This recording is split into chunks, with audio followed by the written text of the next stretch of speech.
Stay up to date with all that's happening with the new National Party, NNP. Send us a message via text or WhatsApp on 405-8683 with your name, email, and constituency. Stay in the know with NNP. Get updated.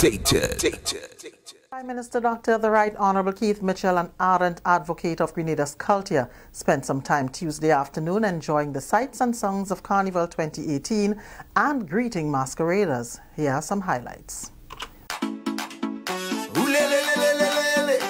It's that time again for partying. Start the thing, give me the leeway. Bacchanals start on the freeway. I'm feeling that it is the B-day. Let me unwrap the vibes and come alive. Because we give steady, yeah. There cannot be enough flame. But the people demonstrate, we come out to perform. Because we give steady, yeah. Somebody tell them for me. They can drain me energy. We need no time at all. Pretty much, I some man you know to play mass. Yeah, what we say, don't come and grant us no favors. We money there, and all on a holiday. We bumping like it's a normal day. If you can keep up, then stay back. But no waiting on nobody. Let this girl like that, I reach the best, get a vibe. Oh, so man, we alright. It's grooving all night. We feeling energized. Well, who bringing all our vibes? Every man is gifted in his own right. So sing out and make your hands and take fly. Because we give steady, yeah. There cannot be enough flame. But the people demonstrate, we come out to perform. Because we give steady, yeah.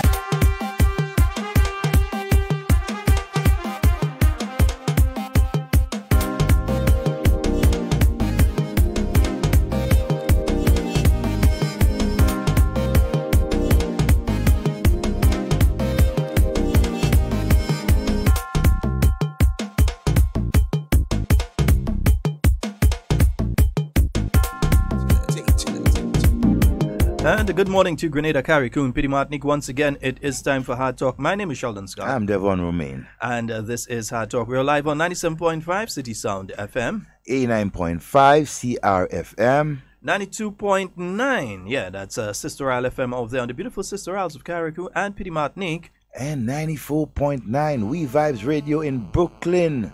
Good morning to everyone. Yes, indeed. And this morning we're going to start off with the post-carnival address by Prime Minister Dr. The Right Honourable Keith Mitchell.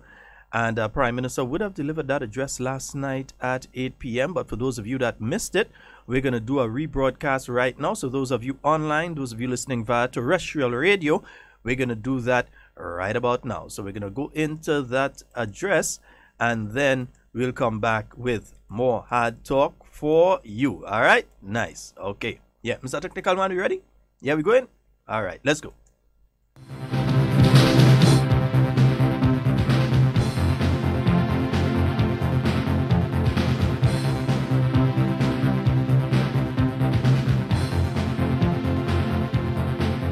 The following is a post-carnival message by Prime Minister of Grenada, Carriacou and Pity Martinique, Dr. The Right Honourable Keith Mitchell.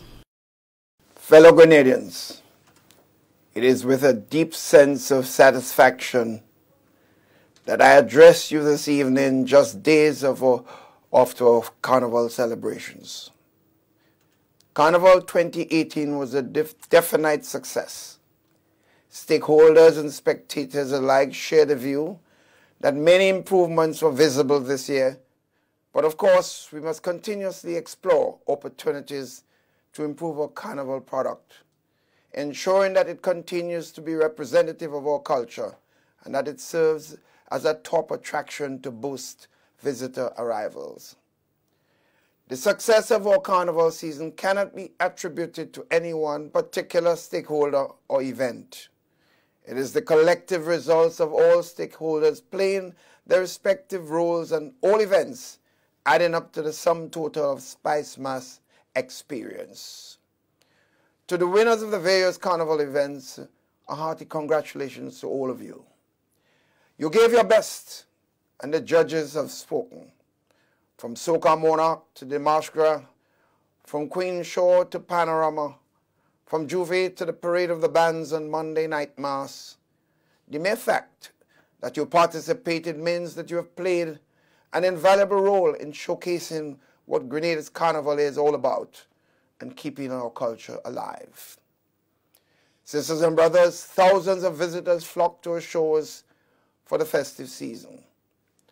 The actual data will show that there was an increase in stay-over arrivals when compared to the same period last year. Our Carnival product provides an invaluable way to market Grenada, encouraging visitors not just for the Carnival season, but year-round. We therefore must continue to provide a unique experience. Immigration officers are the first point of contact for persons arriving in Grenada, and from all reports, they are the true Grenadian ambassadors of Grenadian hospitality. Immigration officers must also create, and did create, a fine balance between upholding the law and being welcoming to returning nationals and visitors. I must therefore commend for the excellent manner in which they executed their duties. The efficiency they demonstrate in the line of duty must be replicated across the public service. Carnival reached its crescendo over the last few days, and I must acknowledge the role of the Royal Grenada Police Force in maintaining law and order. I therefore commend the Acting Police Commissioner, Edwin Martin, for his leadership and the entire rank and file of the RGPF, for effectively policing all the major shows and keeping it incident-free as much as possible. The police recorded no major incidents during the culminating of days of Carnival, and that speaks volumes. Violence has no place in our festivities, and we must maintain a no-tolerance approach to crime. I must commend the general public as well for ensuring that your conduct did not cause any undue disturbance and that your interaction with the police, where it became necessary, was respectful and cooperative. The importance of having a safe and peaceful carnival cannot be overestimated, as it is absolutely critical in promoting Spice Mass. In a very astute song some years ago, one of our veteran Calypsonian, the Black Wizards, sang, and it says, "When the carnival is over, we still need a brighter day." Government is quite cognizant of this reality and is well poised to ensure that we realize a brighter day for all of Grenada, Carriacou, and Petite Martinique. Our immediate focus is preparing the 2019 budget. The annual budget retreat was held on the 31st of July, weeks earlier than usual to kickstart preparations. Soon, the Ministry of Finance will begin a series of stakeholder engagements to ensure that the budget put forward is sufficiently reflective of all sectors. Government is particularly committed to youth development and empowerment and will initiate a special engagement with all of them. An innovation this year would be the presentation of the government's medium-term agenda to external stakeholders. Again, this illustrates our ongoing commitment to transparency and the principles of good governance. As preparations continue for the budget, it is important to take stock of where we are economically. Our media economic review and estimated 2018 performance compiled by the Ministry of Finance shows that the Grenada economy will continue on along a positive trajectory. The projected growth is 3.5%, but it could very well exceed that based on the figures we already seen so far this year. Construction, for example, has recorded growth of 42.6% in the first quarter, and in tourism, stay-over arrivals increased by 10.7%. In agriculture, nutmeg production increased by 7.1% in the first quarter, while cocoa production increased by 17.3%. There are several other positive indicators of growth, and government will continue to ensure that Grenada maintains and further solidifies the gains made during a homegrown structural adjustment program. Sisters and brothers, in just a few weeks, students will be returning to the classroom for the start of the new academic year. What better way to start than with the encouraging news that Grenada outperformed many of the Caribbean neighbors in 23 out of the 30 areas in the 2018 CXC examinations. Chemistry, physics, and biology are highlighted as 3 of the areas in which we outdid many in the region. It is quite heartening that the pass rate for students sitting the examination this year increased to 70.5%, up from 67.36% in 2017. It is also encouraging to see students all over the trial and state at both public and private educational institutions performing well. Congratulations to all students, their teachers and principals, parents, education officials, and other stakeholders for the collaborative effort it would have taken to achieve such successes. We applaud you, but at the same time encourage you to keep striving for even greater success. The CXC results show that non-traditional subjects such as industrial technology, both mechanical and electrical as well as technical drawing, recorded either perfect or very high pass rates. This is certainly quite commendable, particularly as government provides more skills training opportunities for young people. Promoting youth development as part of government's overall agenda continues to be an area of significant focus and an imperative one as we seek to secure the future of this nation. Our investment in youth is also evident through the school books program. This year, government invested the sizable sum of $2.6 million into the purchase of new books. These books have arrived on the island and distribution will begin shortly. The onus is on the students who benefit from this program, their parents and teachers, to help protect this investment and ensure that in subsequent academic years, other students can similarly benefit from the use of these books. Sisters and brothers, this is an era of renewed hope and invigoration. We have a growing economy and increasing opportunities.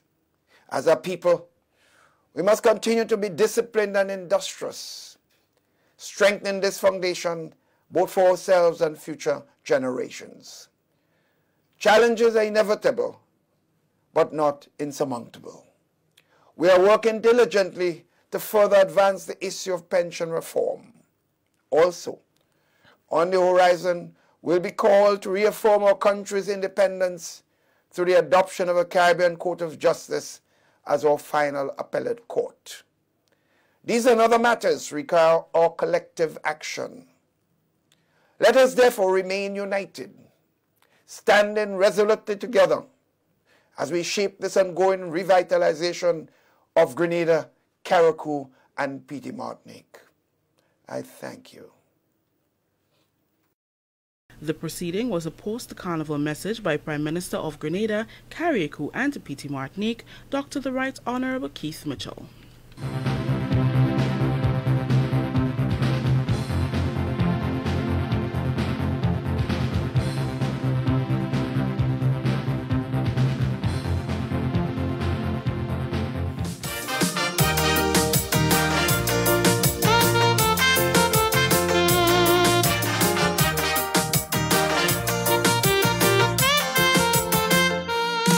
As Grenadians living out in a foreign land, to some at home it kinda seems like we miles apart.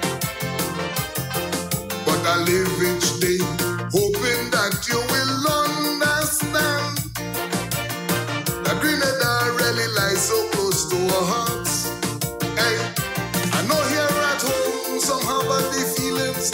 They say we leave this nation and run, subject to a foreign living, so we no longer daughters or sons. But never mind where we live out of foreign, Europe or not America, is the sound of the diaspora calling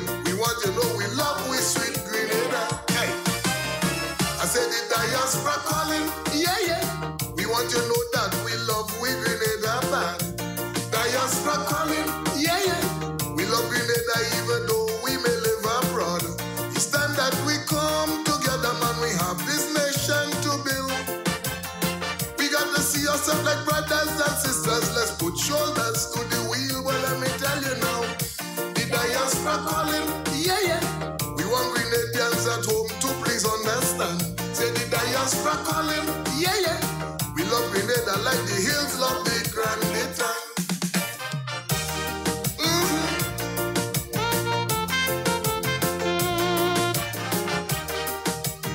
Yes, indeed. There it is. You've had that, I nearly said the post-cabinet press briefing, but it has been that post-carnival message by Prime Minister Dr. The Right Honorable Keith Mitchell. Yeah. Devon, what you picked up from that particular message? Yeah. What you picked up from that one? Well, primarily in terms of the satisfaction that, that the Prime Minister and members of the cabinet government had in terms of the festivity going very smooth, basically crime-free.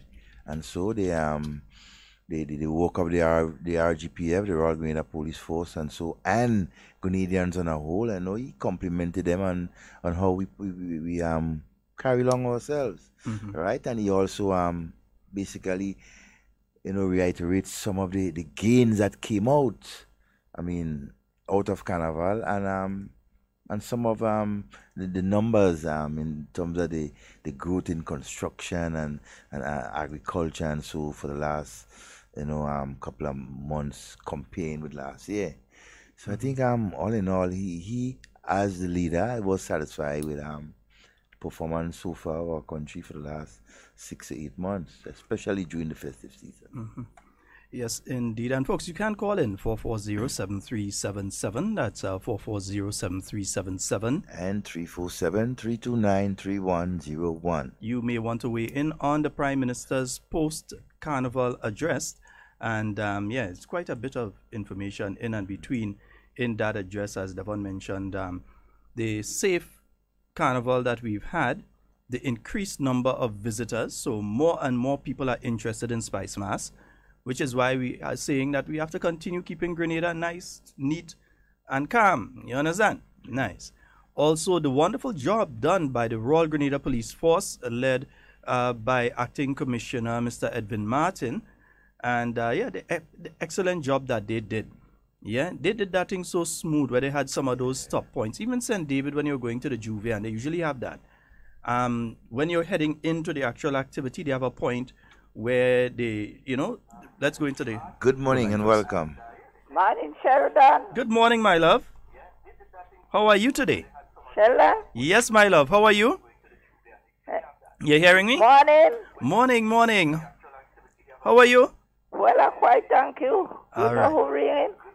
The voice sounds familiar. Eh? The voice sounds familiar. Not my friend in Belmont, eh? Okay. Oh, gosh. No, you need to take the radio off in the background. Hello?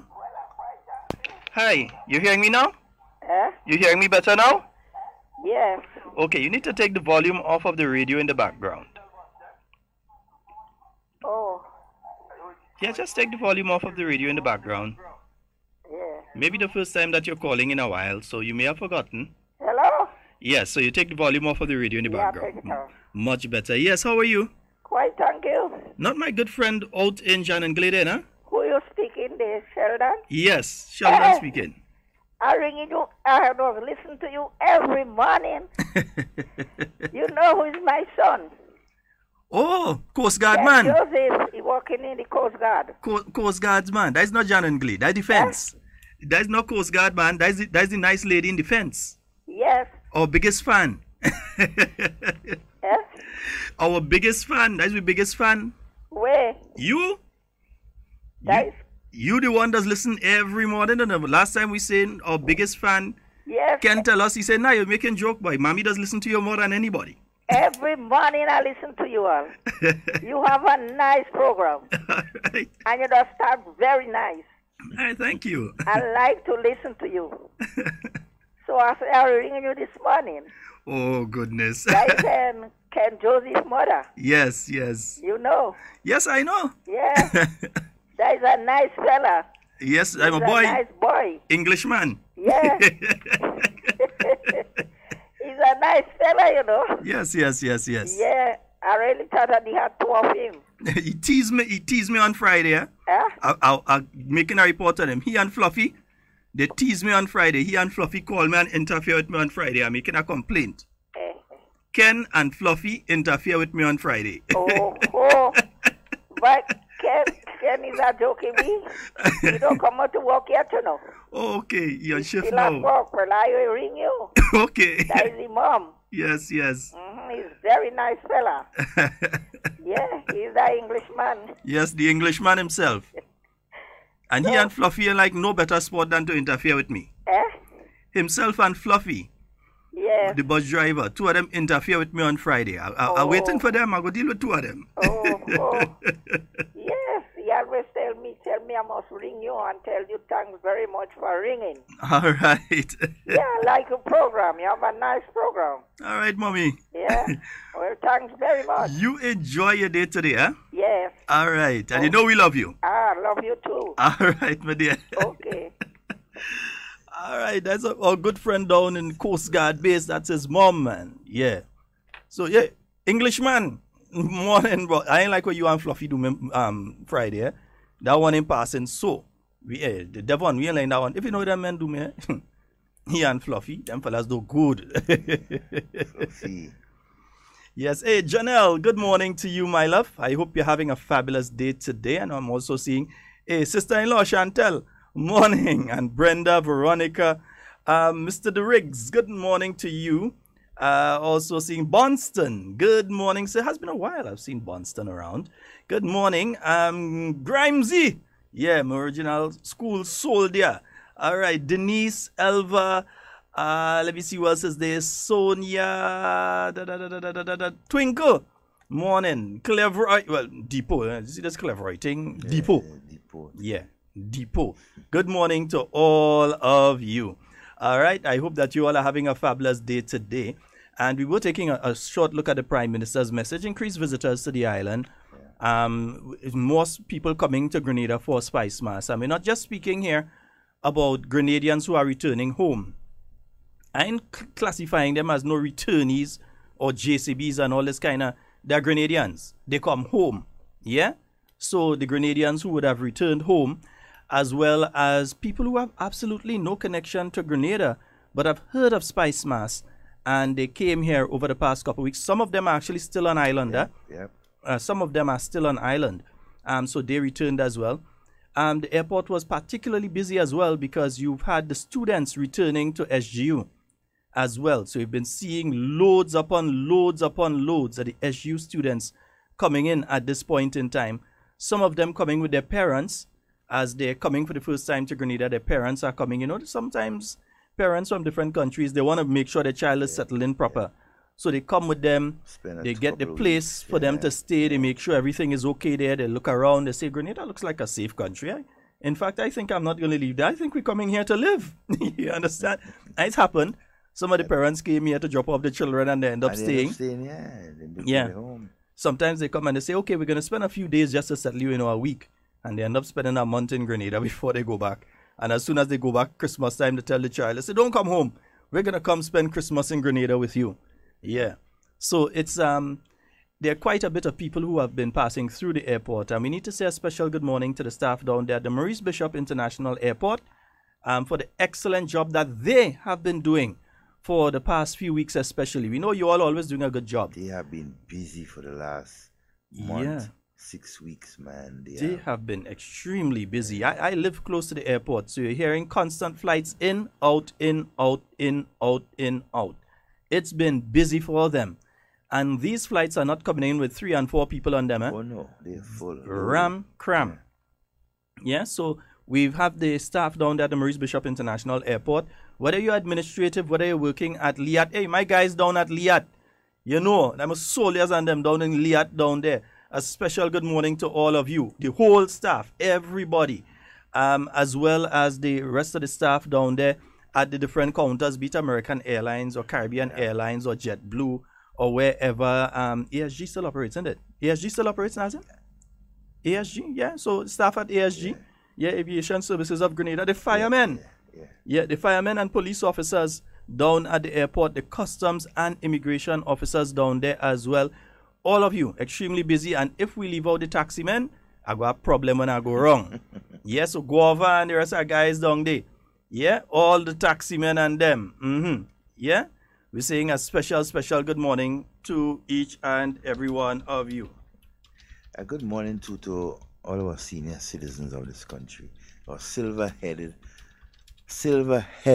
citizens. You know, we always have to remember you, and so because, I mean, without your foundation, and so we would not have been here. So a special good morning to you, and we hope that you have been enjoying yourself, you are of good health. Those of you who are not, ensure that, you know, you do the checks and everything like that. And to the children, right, of the silver-headed, you know, citizens of this country, please take care, right, of the elders. They respect them. Take care of them, because remember, right, you were a child and you will be soon becoming an ageable person, right? So you need to show that love and give that care, right, to our senior citizens, and so they deserve it. They earn it. Well, let me say a special good, Janelle, leave Englishman alone. All right. Kathleen, good morning to you. Deepo is saying, kudos to the Real Steel organizers because they had the Real Steel on Saturday. Brand and Company. Also see the Plain Times edition #1. I've seen that. We're going to post a link to that on the live in a while. Newsfeed making the mention of the best of the rest in an article. We get mentioned by best of the rest. Also, the ongoing cry post-carnival, which has to do with the portables and strategic bins for the discarding of their rubbish. I also advocate restrictions on our beaches and rivers where drinking water is collected after the jab frolic. That's something to look at, you can't be going where people have to drink water further down and you want to go and wash off your old oil and thing further up and that kind of thing. Or going on the beach and all kind of thing. In fact, one of the things that I hope that Spice Mass Corporation puts in place next year is a specific oil and degreasing area for the jab. Washout area. A specific area that the jab can go there. The groups are jab instead of going like by the so Eric Matthew Gary wrongs about in Tantine, instead of going there and oil up or going on the side of the grass on the Karani James Boulevard and oil up or so on. On the beach. We want a specific area. I know it's going to be difficult considering the layout of town and so on, but a specific area that the jab could go. They could put on the Vaseline, the 1 quart of Vaseline and 2 quart of oil. Right. They could go and put on that there. And when they're finished, they can go back to that area or area close by where there is water available. Where there's water available. So you could flush, you could wash off what you have to wash off and thing from that point and move on. That's going to save a lot of them ending up on the beach with the old oil and that kind of thing. It's going to save a lot of them having to walk all the way home, because a lot of people have to walk. When they finish play job, they have to walk to where they're going because they ain't getting no bus with that sort of oil on them. And taking them, and rightly so, I agree with them. So if there's a specific area, my son, good morning, Jamil. Yesterday was Jamil's birthday. He's now 10 years old, so he's happy. Wow. Good morning, Jamil. Belated happy birthday, man. You the man. You get in trouble this morning. Jamil, behave. All right. So if there's a specific area for that, because I tend to see that being a problem. Even the people with the paint and so on. If there's a specific area that's set out that they can go to and do their oiling, and then they could go and do the de-oiling, I think that would be a good thing. Make a lot of sense. Good morning and welcome. Good morning, gentlemen. How are you today? Quite fine. Morning. Good. Sheldon, I'm calling on a few concerns. I don't know, as a person who stays in the south area. Last week Friday, I don't know if you observed, they were pumping some concrete. I mean, I don't know how people have to work, I understand that, but I don't know how they come up and give these people the okay to do so on a busy Friday afternoon on a grass road to pump concrete to cast that they can opposite the post office. I mean, the traffic was all clogged up. I was there. I was caught in the traffic as well. Yeah, but I mean, as a human being, let's think broad-minded, yeah? Yeah, let's think. This work had to be done on a Sunday. You cannot, whoever give them the okay to do so. I mean, they wasn't thinking, yeah? This is a busy road. That work has to be done only on a Sunday. I wouldn't even say a Saturday, because still it will be busy on a Saturday. I don't know if you will agree with me on that or not. I would generally agree with you, but I think the reason that they were allowed to do it at that particular time, they're pushing a specific schedule, and the weekend was scheduled according to the Met Office. They expected a lot of thunder showers and heavy rains over the weekend. So I think that is because they can't cast if you're having that sort of weather. So I think that's the reason that they were allowed that anomaly. Yeah, but not on a Friday, Sheldon. I won't, not on a Friday, especially in Granas Road, please. As I said, I respect your opinion, but no, it's not. It's not an opinion. It's a fact. There's a difference between opinion and fact. Opinion can change. Fact is a certainty. It's a certainty that they did it because the weather was expected over the weekend. So that anomaly, which is something that would not normally happen, was allowed. I agree that it should not happen on a Friday, but we have to look at the situation as well. I will say from Monday and when it's not even a Friday, I'll say from Monday to Saturday. If weather is, that should not be allowed in Ghana.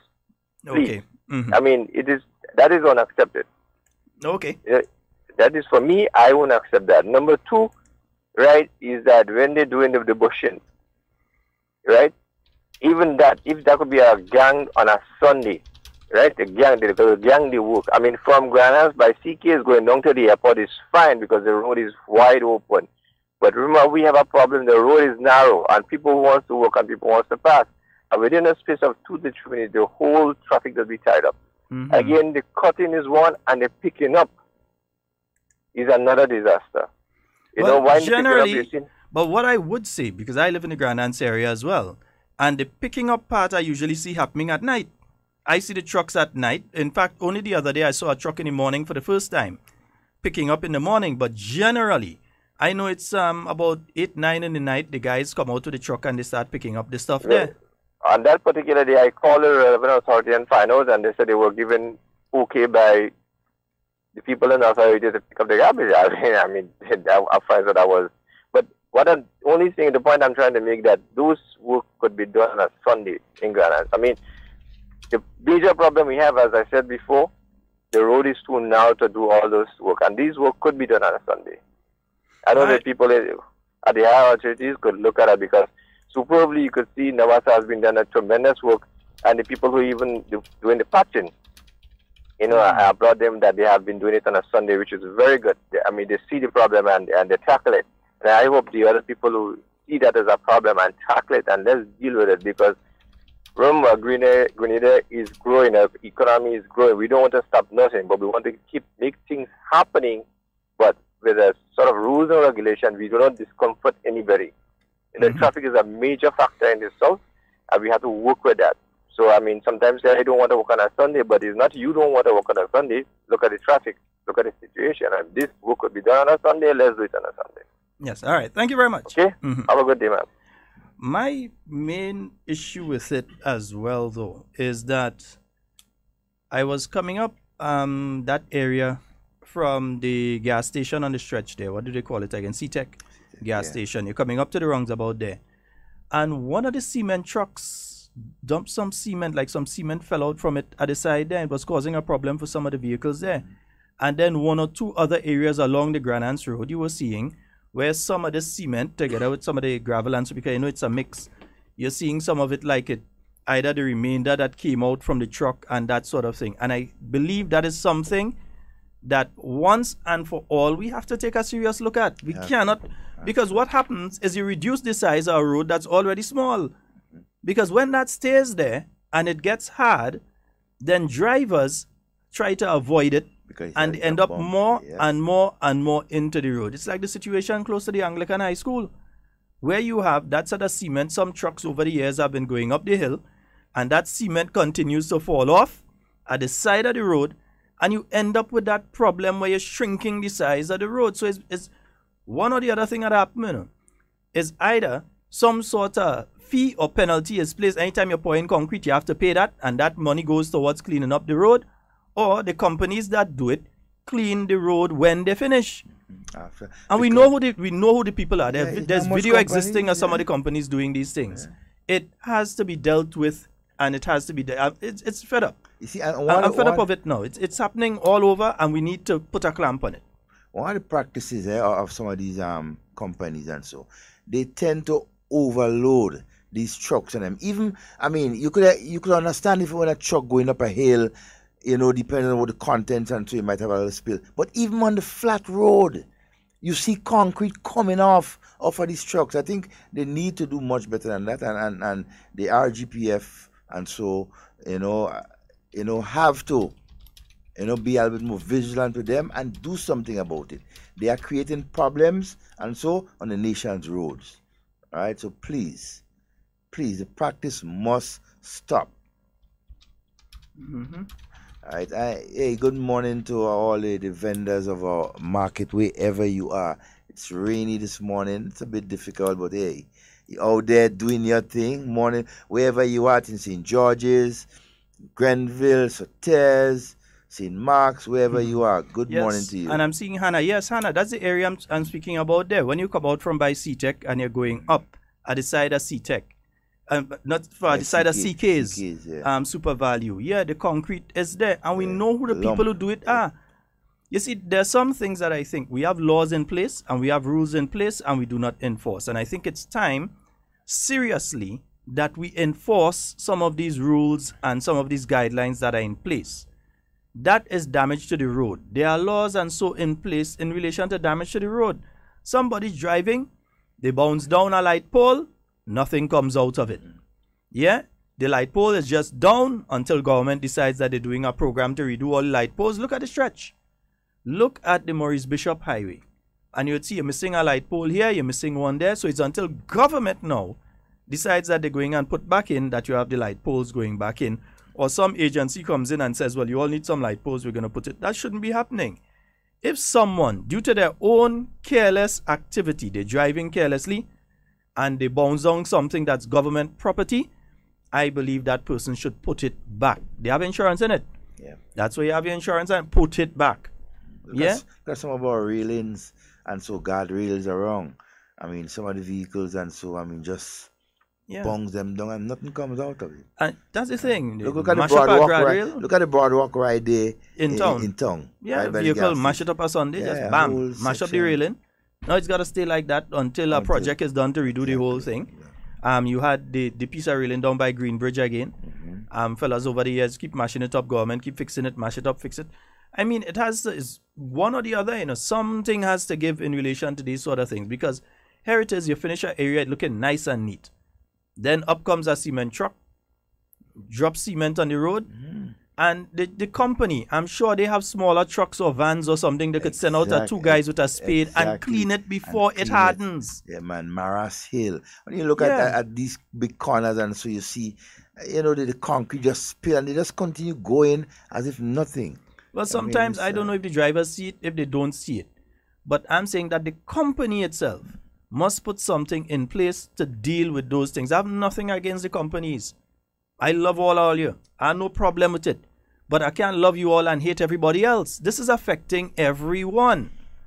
Yeah? They're coming up. You see by Westmoreland School. Somebody else mentioned the Westmoreland School again. A set of concrete on the side of the road. It's been happening in St. David, particularly just before SOG Foods there. I mean, yes, it shows that a lot more concrete trucks going out, so it means a lot of construction is taking place. As we know, right now it's difficult to even find cement. When cement reach on the port, the truck's not allowing the cement to arrive at the hardware. The truck's going on the port and they're paying for it. They're going on the port and take the cement. The cement can't even reach to the hardware for the hardware to sell. That's what's been taking place with the cement and with some other items as well. So we know construction is taking place and so, but at the same token, let me see some Nazi saying when you damage Grenlec poles, your insurance have to pay for it. Yeah. So what about public poles? What about the poles on the stretch? Should be applied. Yeah. Those are Grenlecs. Yeah, the poles in the middle of the stretch down, that's Grenlec one. All right, okay. All right. But it had to be paid for, man, because some fellas just cutting pole, like if there's lumberjack. You understand? They like chainsaw. It has some fellas, there's no one they cutting. It has some fellas, they cutting pole like if there's lumberjack. Oh my God. 3,500? Yeah, that'll pay for it. Because at the end of the day, we're going to look like a kind of, you know, understand? You're looking like you're driving through Somalia. You're missing pole, all kind of thing. You also know what pass.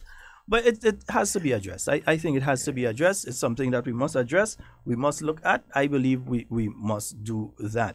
All right. Neil, good morning to you. Kimran, good morning to you as well. I'm just drifting back slightly to the Prime Minister's message as well. He did congratulate the students who wrote their CSEC examinations, the CXC examinations as we usually call them, but the CSEC exams. Wonderful results in some areas, improved results in other areas, and one or two areas we need to do some work. Yeah, we need but serious work. Improved performance in mathematics and English language, improved performance in those areas. Not where you want it to be, still down in the 70s and 60s percentage. You want that somewhere in the 80s and 90% range. Yeah. You want that to be there. And the thing is, we've been praising a lot of the students who wrote all kind of 15 subjects and passed 15 and 12 and passed 12 and that kind of thing. But you know, we need to praise the students who write the 3 and pass it, or the 4 and pass it as well. Or the 6 or the 7 and pass them. Could be a case where the parents don't have money to pay for them to write 15, so they could only pay for 3, you know. Or so they write the 3. I mean, government does give a little assistance here and there in these things. But based on sometimes they just focus on 3 now and do some after. Or based on what they want to concentrate on, they may, hey, you know what, I only need 7 subjects. And they put their effort and just get them, and they have come out with 7 1s, distinctions and so. Don't be surprised. Congratulations to all of you. Don't be surprised. Sometimes the students who pass 5 subjects right now and the students who pass 12, the ones who pass 12 might come back and have to work for the ones who had none. Don't be surprised. It does happen. Don't be surprised that the students who have 12 still have to come back and work for the one who had none. Of course. Yes, so don't look down on your child because your child passed 5 subjects. They wrote 5 and passed 5. I'll be proud or they wrote 8 and they passed 5 and so on. Encourage them or even to 3. go back and do some more because, come on, sometimes according to the subject area it is and what that child wants to do in life, sometimes they just have no interest in it really, you know. They do it because they have to do it, but they're not interested in that. For instance, if you're going to do, you're trying to be a doctor, you want to be a doctor, a surgeon or so on, biology, English, language, chemistry, maybe physics, science subjects, those would be important to you. But something like English literature, you ain't really interested in that. No. You Geography, know, no. Yeah, you ain't really interested in those things. You're interested in things that guide you along the area that you want to do. Somebody wants to be a mechanic or so on. Mathematics, yes, that's important. Maybe even physics, important to them. But they ain't so interested in like chemistry and biology and that kind of thing. So don't be upset with the students and so. Don't be upset with them.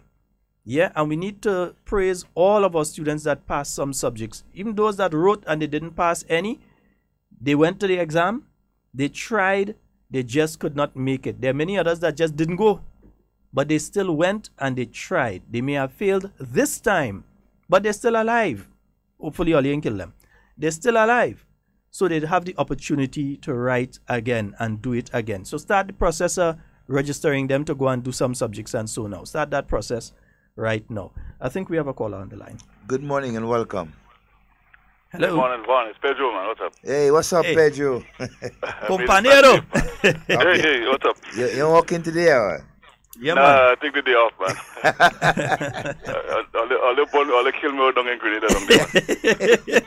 That is good. But it's love, man. It's love. I just enjoy the time, man. Yes, man. Now, when you reach home safe and everything, you and the family, yeah, that's good to I know. went to the flight. We had a little problem with the flight, but that's nothing to complain about, man. No. You're when you reach a certain stage, there's small things, you know? Yeah, so, yeah. But I listened to you guys up here. It was a good address from that PM last night. But you didn't send me the number on WhatsApp? No, watch, between me and you, watch, I have a phone there that getting real trouble, All right? I don't yourself send out no message and thing because the screen break and it's a real problem. But no, I have your luck. I will give you a call. Right? All right, brother. Well, Don't hold worry. on, man. I just call and say, just make sure everything good. Just listen And- to you guys from here. Yeah. And tell them brothers I never say hello, man. I will, man. I will. Yeah. Enough Right, respect. when I come up, I will come and look for you, man. Anytime, man. Yeah, and you, I know anytime, I'm man. safe. I know I'm safe. Yeah, just when you come in, just one up my number. Yeah. Yes, Don't man. worry. We'll share that, all Okay, right? All right, Take it brother. up. Hold it on, man. You enjoy your day today. Yeah, one love. I always, man. All right. All right, brother. Thanks. Yeah.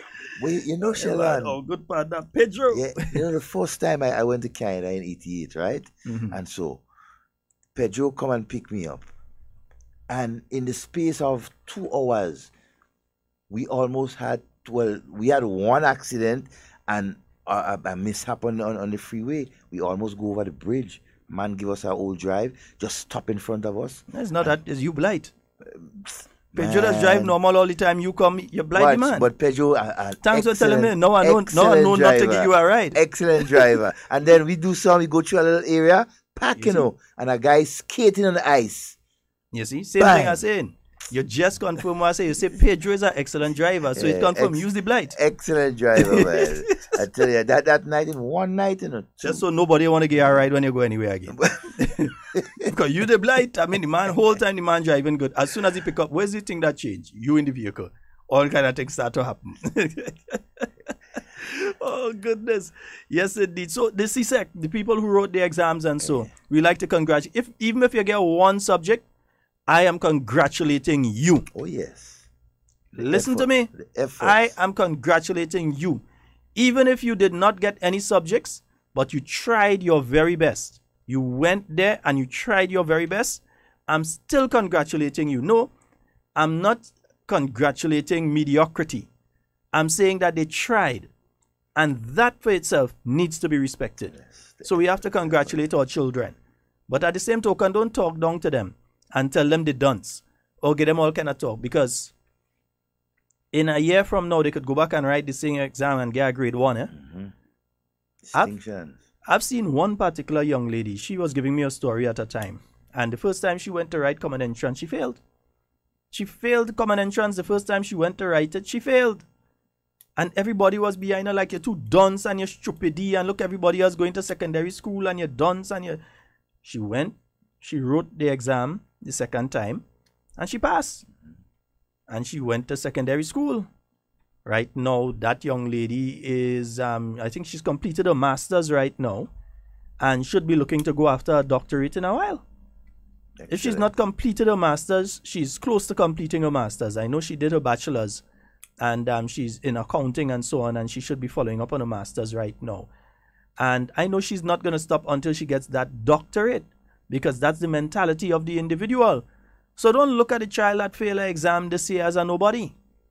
Because it could just be that just like that young lady, at the point in time, she couldn't focus. You know, sometimes children have different things going on in their life. Yeah. And even little children. They peak at times, Yeah. you know, your time, you just have to bear with them.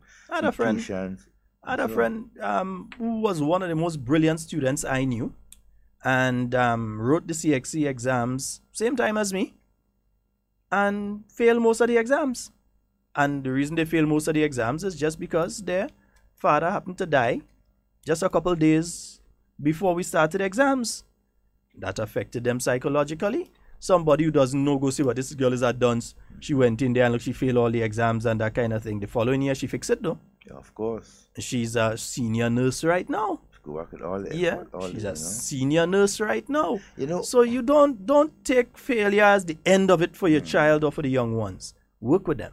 Failure, man, you just give you the energy to continue to do, you know, what's best. But you know, some of our the parents, right, our students and so, right, I'm appealing to you. You got to be more interested in your child's development when it comes to education. You have to pay more attention to their studies, what they're doing. They need your support. They need you. Look, you may not be as academically inclined as they are now, but just your support given to them, sitting down with them, ask them questions, right? You may be surprised how much, right, your presence, your help will do for them, the confidence it will give to them. Don't ever underestimate that, right? Because I know there are a lot of parents who just Yes, they provide everything for the children to go to school. But do they pay attention as to how their child is developing during those school years? Do they go to PTA and all these type of things? As parents, we need to pay much more attention and of what our children is doing in school. So I got a message from a good friend of mine at Grenlec. They say once Grenlec gets the number of the vehicle that cut the pole, they send that to the insurance and they pay for the damages. So once Grenlec gets the number of the vehicle that cut the pole, that do it. They send that through and ting. But why it still has some pole and them missing? It still has some pole missing one or two places. But anyway, that is special pole. Yeah. Oh, so that order that one. That is the ones on the stretch there. Yeah, that is metal. That is metal pole. Yeah. Right. Okay, I'll get away with that one. Yeah, nice. Metal poles. If it's wooden poles, then hey, they'll pay the $3,500. But I'm saying, parents, do not look down on your children. If they fail the CPEA, the Common Entrance Exam, don't look down at them. Failure is part of life. If they fail the CXE, don't look down at them. Still work with your children and get your children up to the point that you need them, because sometimes part of the reason they fail is you, not them totally, Exactly. You that didn't pay the attention, you that didn't encourage them to come off the computer playing games or to take the time that they spend on the computer into something educational. You that didn't make sure that they had the stuff that they need when they had to do the little exam, or they had to do their little what they call it again, that like in the science subject sometimes you have to do it like your practicals and so. You that didn't help and didn't pay attention and didn't want to be part of the whole process, and now you want to shove your hand down the child's throat and kill them because they have failed, or they come with a forest, a set of trees. Or they like when Lara and Gail and them batting is a set of 4. Yeah, set of 4 then. Well, it look like Gail on a bad day, a set of 6. You want to come and cuss the children now? No, you are part of the problem. So now become part of the solution. Don't dwell on the past. Exams finished. These are the results. Time to move forward. Work with your children. All right? Please, I'm begging you. Because if we don't do that, we're going to end up with a generation of failures. People who believe that they are failures, that they have failed and that they can't and they can't and they can't. We have to start telling them that they can. Yes, this was one failure along the road. The American Revolution, when the Americans and them, George Washington and them, you think every battle they win? They lose real battle? They lose New York, all kind of thing. They lose real battle. By the end of the day, and America is an independent country from Britain? Definitely. You think the French Revolution went smooth? You think the revolutionaries were all well and good and everything went good? No, they lose some battles, but they won the entire war. Now you have the French Republic in Haiti. You think to Louverture and Desailly and all these people, you think they win every single battle? No. But Haiti been the first independent black country in the Western Hemisphere though. Well, even our independence here, it was not a smooth ride for us. Here we get locked up on boat on the British frigate, all kind of thing. It was a battle for us to get independence. So you do not become successful by success. There are failures in between. Failure is part of that equation. Yeah. Has to be. So we have to get that understanding, because I think a lot of parents right now want to half kill children. They want to half kill the children and them. I mean, come on, man. They must you failed in something right, you do in life. Yeah. Some of the parents fail in things that they do in life before. And then they stop at that failure. And that's why they haven't progressed past that level, because mentally they believe that they can't. So to the young ones out there, those of you that wrote the exams, and you might be beating yourself and saying, oh, you're not stupid. You're not dunce. You're not dumb. You may not have succeeded in what you wanted to do this time, but you're not a failure. Yeah, you're not a failure. You may not have been successful, but you, the individual, you're not a failure.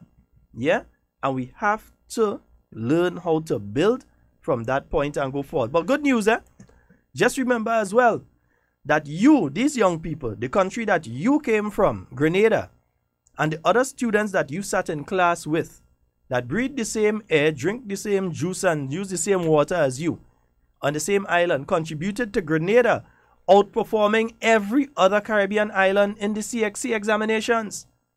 Grenada came out on top. in 23 of the 30 areas. Wow. Our Grenada. Yeah, Prime Minister mentioned that in the speech last night. Grenada outperformed the rest of the Caribbean by far. 23 out of 30 areas. That means it only had 7 areas that Grenada didn't beat the rest of the Caribbean in. Every other area we beat them. 23. Our Grenada. And we're smaller than a lot of them countries. They send more people than us, so they had more of an opportunity to beat us. Yeah, but Grenada outperformed on a percentage basis all of the other Caribbean countries that writing the CXC exam in only 7 areas. I want to know what them 7 areas is, boy. Because we're going to work on those 7 areas where we didn't beat everybody else on, boy. We're going to work on that. Yeah, I think music will be one of those areas. We send 2 people for music and we failed. Yeah, we failed, so that's one. Right, so we need to get some music teachers involved again. Mr. Dr. Lincoln Morgan. Yeah, I think you're going to go and do a little training and think there's a musician. Don't get him tapping. Yeah, we might have to ask Mount Zion and them to do a little work there too. And them fellas and them. Yeah, we're going and fix that. We're taking that too. Yeah. You feel we playing that? You see, because we have so much young musicians, potential. I mean, they have a lot of potential. Look at the carnival season. But it says something about our educational system and about our teachers who need to take a pat on the back as well. Yeah. Because here are 3 of the areas that was highlighted as one of the areas that Grenada beat everybody bad on. Chemistry, physics, and biology. Wow. Chemistry, physics, and biology. That's good. Grenada topped the list in the Caribbean in relation to those subjects, and those are some of the toughest subjects that you have at the CXC level. I would know because I wrote chemistry and physics. Yeah, I passed both of them, but still. Yeah, I didn't do biology. That was my thing. But chemistry and physics, 2 of the most difficult areas to write at CXC. Well, that's an ad math. And me and ad math was no friend. So we're friends now, but we weren't friends back then. Yeah. But chemistry and physics. And Grenada did extremely well. Top the Caribbean in relation to those areas. Chemistry, physics, and biology. Yeah. And our pass rate generally of the amount of students increased to 70.5% from 67.37% last year. So we increased by a little over 3%. Yeah, the number of students that wrote to the number that passed, we increased by 3%. So, and it's good to see the spread as well of the top performers, that you had one of the top performers coming from the island of Carriacou. You also had students in Petit Martinique that got like 7 out of 7, 8 out of 8, and these kind of things. As you're not hearing about them. We don't hear much about them. We hear about those with the 12 and the 15 and that kind of thing. But I have a lot that write 8 and get 8, or write 9 and get 9, but we're not hearing about them. And most of them getting it with distinctions and so too, but we do not hear about them as well. Yes, we have to praise the top performers. We must praise them. I'm looking with bated breath to see all the newspapers this week. Yeah. Miss Clytie? Miss Clytie. Right. I'm waiting with, I know I'm sending a message there for technically, yeah? I'm waiting with and I want to see it on the back page. I'm waiting with bated breath to see the front page of the newspapers this week. I want to see if we're going to emulate, or if you're going to look for somebody who dead, or somebody who killed somebody, or some kind of other mawet to go and put on the front page. Mawet is a word you could say on here? Yeah, you could say mawet. I can say mawet on here? You could say mawet. Right, okay. Right, I can't say kakapul. Well, yeah, you could say kakapul too. I can say kakapul. Yeah. All right, I'm just making sure some of the patois words you really shouldn't say it on air. So, we have a caller online. Good morning and welcome. Good morning. How everything? Hey, right, we're good. All right. Sheldon and David, I want to say congratulations to all the Grenadian students that be successful in the CXC exam and outperforming all the other Caribbean countries. I just say congratulations. To those who did and they get one, congratulations. Those that did and they didn't get anything, see, work harder. Next time you have the opportunity once in your life, you have the opportunity to do better. So I want to say to you who did not get any, work harder next time and you will be successful in getting. Alright, Brother Damon, I want to say again something, that we, the Grenadian people, we should stand with the students, and not only the students, but the teachers, the school, the Ministry of Education, that putting things together and had a cooperation with the school, right? So that the students, the teachers could work together and to the student could be do a good work and to make Grenada proud. All right? We say congratulations to the Minister of Education, Sister Emily Pierre, her staff, the principals, in general, all in the Ministry of Education and the students of Grenada for making us proud again. And Brother David, I want to say something. As we are there, and we draw close, we have the CCJ again. We're coming up. I want to see to Grenada people, make sure when the time reaches, we go out and vote for that, because the CCJ is better for we the Caribbean people. We need it because it's cheaper, it costs us less, so that we could get justice from the CCJ at a quicker space, a quicker time. So, Brother David, I want to say God bless you all. You all have a wonderful day. As we get some shower, God bless for the shower. Thank you. You all have, God bless you all. All right. Thank you so very much, my brother. I just wanted to say my condolences to the football, community, sporting community around Grenada for the loss of Douglas Dalla Drayton. He was one of our national footballer, a couple of years ago. He died, a couple of days ago. And so I say condolences to all of you, his family, and so brothers and sisters and so on. So he was a young man. I mean, he had his way, but he was an excellent national footballer. Yeah. All right, we must never forget that. Let me say a special good morning to my brother Hinkson. I see up in the chat there this morning. Good morning, Hinkson. Yeah, I hope you're having a wonderful day today, bro. I see Gavin was in the chat a little while ago. My two brothers jumping in this chat every day now. So good morning to Mommy Nice Child. I hope you're having a wonderful day, bro. I find you in that chat real like somebody after you or they guarding you. One left, one right. Yeah, but my brothers and them bad for me, boy. Don't try that. I'm the little brother and I'm the smallest. Yeah. So they're always making sure to take care of the little brother. Yeah, but watch another thing from Prime Minister's message. He did mention that the books are here for the school book program. Yeah. I know there has been concern by many persons in relation to it, but I'd like to ask a simple question. So which child went to school without a book now? Mm-hmm. Which one? Today's the 20th of August. I'd like to know which child went to school without a book. Which school?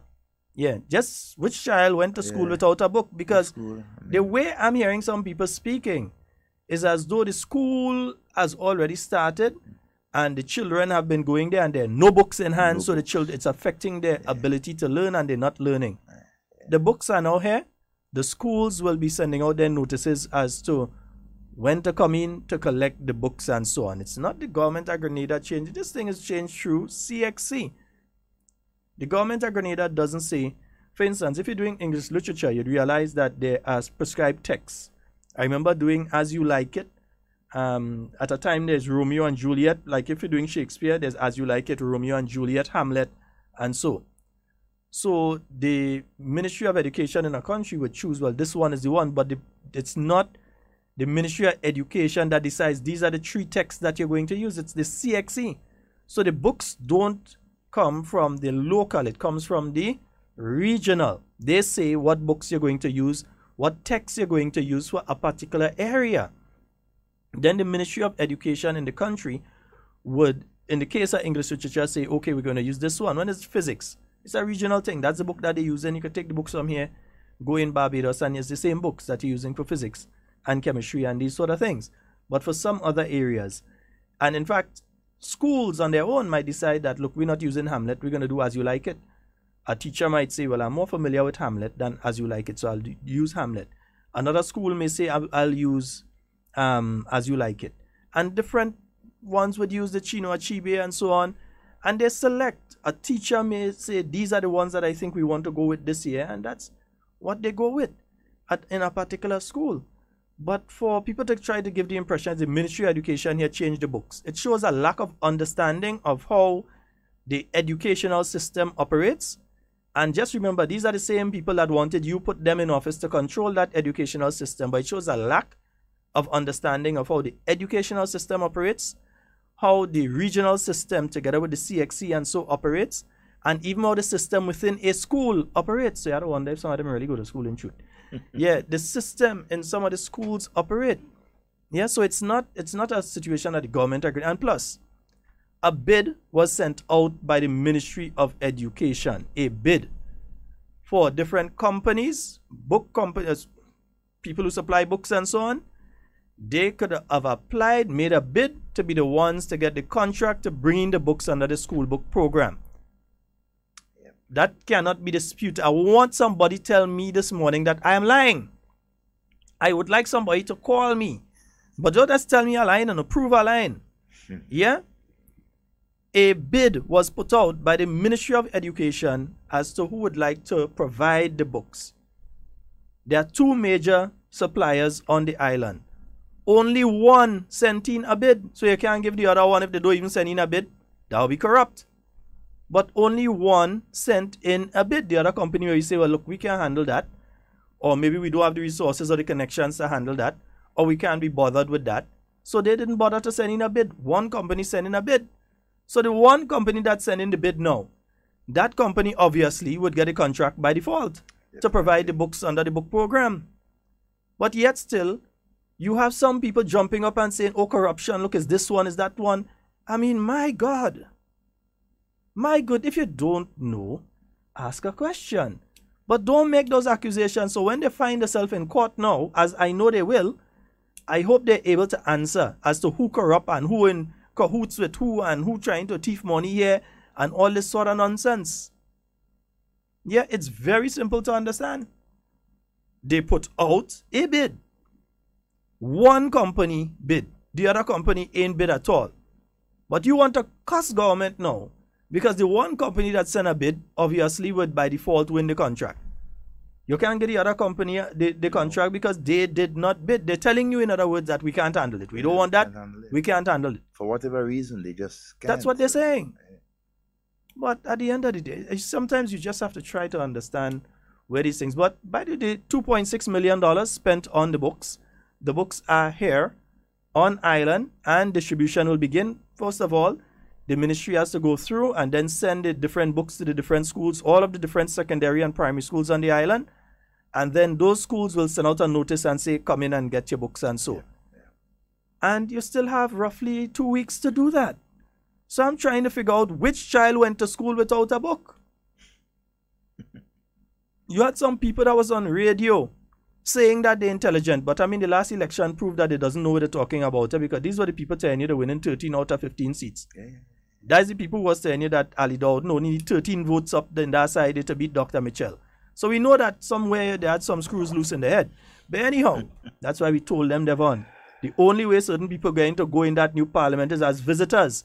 We said it before the election and all this seat come to pass. Definitely. It's not goat mouth. We knew what we was talking about. Because they didn't have what it takes to get there. But these are the people saying that our government broke. They have no books and so on. They can't provide the school books in the book program. And therefore, you should go and buy the books. If your child is in the book program, it's obvious you ain't supposed to be able to buy the books because that's the reason that your child in the book program. But if you could buy the books by all intents and purposes, go and buy your books. Exactly. That's how I see it. My child is not in my children. They're not in the school books program. I go and buy my books. In fact, since I went early and get my book list. When I went, some of the books wasn't even on island yet, but I get the ones that I could have gotten at the time, I get them. Yeah. And then you get the others afterwards when the books reach an island. I just ain't going and fight up in that crowd there right now. We'll let the crowd ease up. You just get the books early. Yeah, if you can afford. I always say my father I never heard a man grumble when I drop a book list in his hand. As a child, when I come home with the book list, I used to bring it straight to my father. I never heard him grumble. I never heard him complain. All I knew, the man take the book list, he disappear and he come back with a set of books. The only time you'd hear him complain is if you didn't give him that book list. Well, boss, you can't not get daddy that book list. Exactly. Because my father had a habit of reading most of my books before me. But anyhow, to him it was like Christmas. To him, he liked doing that. That was my brothers on the chat. They could tell you it was like Christmas to this man to go and buy books. So I give him the book list and he go and he buy it. And yes, he could have afforded it. There were different programs under the government at the point in time. But no, he could have afforded to buy the books for his children. So he made sure he did it. And if you can afford to buy the books for your children, go right ahead and do it. It means you don't need to be under the book program. There are parents there who can't go and stand up in front of a bookstore right now, go in a bookstore because they just don't have the money. And therefore the book program should benefit those people. It shouldn't be a case that people who could afford get the books and then you run out of, and those who can't afford cannot get the book. Then you're disenfranchising a child. Not fair. That's how I see it. So Prime Minister have also mentioned in his speech last night that the $2.6 million worth of books, they are here on the island and they're getting ready for the distribution. So you listen to your radio stations, you keep in contact with the schools and so on. The individual schools will start saying when you can come in and get the books. Because up to now, with all the noise and hullabaloo, I would like to see which child went to school for this semester coming up here without a book. Because the government don't bring books. Our government closed down the book program. I mean, come on, all of us on the island, we're seeing what we're hearing. We're seeing people benefit from something and they're still telling people that don't exist. I can't understand them. We have a call. Good morning and welcome. Good morning to you. Morning. Good morning, Kurt. Hey, Sheldon, what's up? I'm good. Now listen to me. I then back at 10 years about secondary school in Carriacou, and I could remember the principal, Mr. Patrick Compton, from Winwood Alloy, saying he better to try and fail than fail to try where exam is concerned. That's true. Exactly. Right? That's exactly true.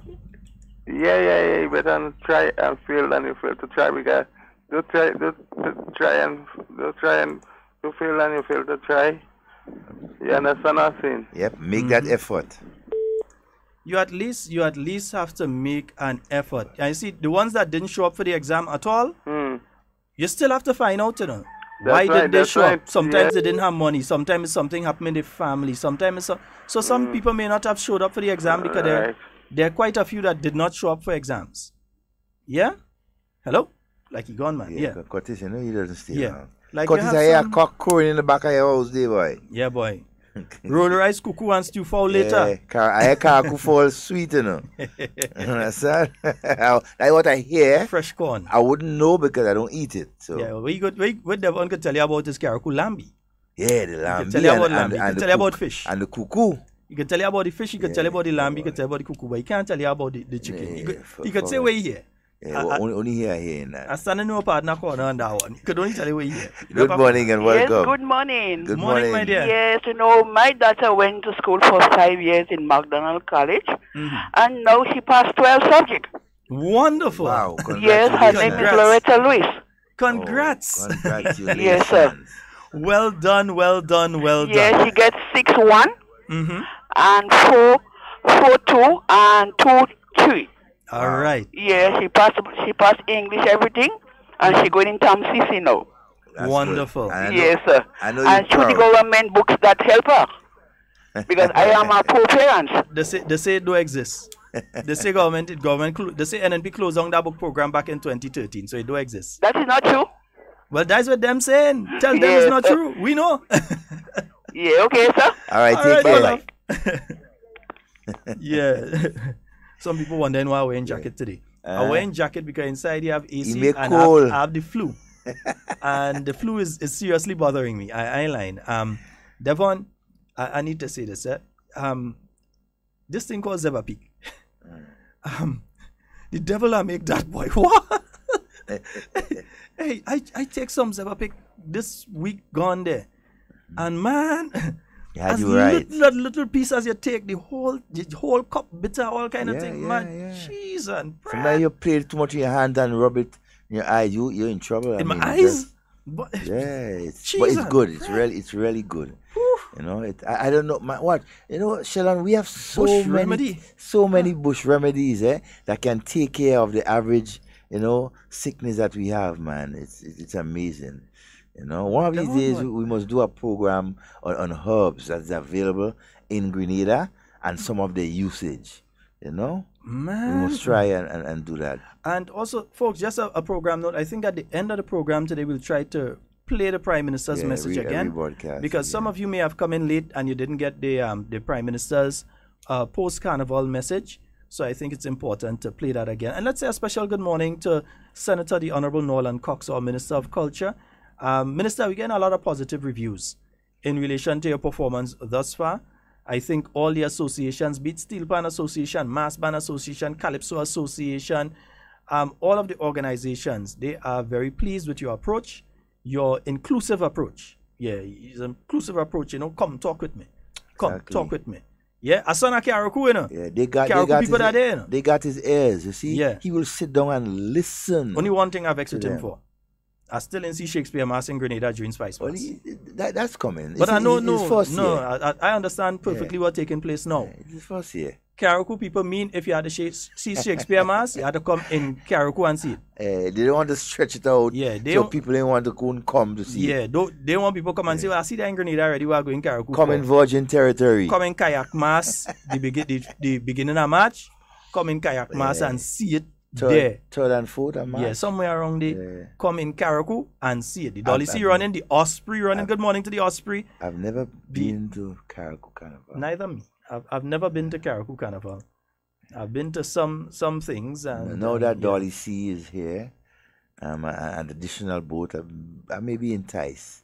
Yeah. You know? Because you can go up with a transport. I'm still going with the plane. Me?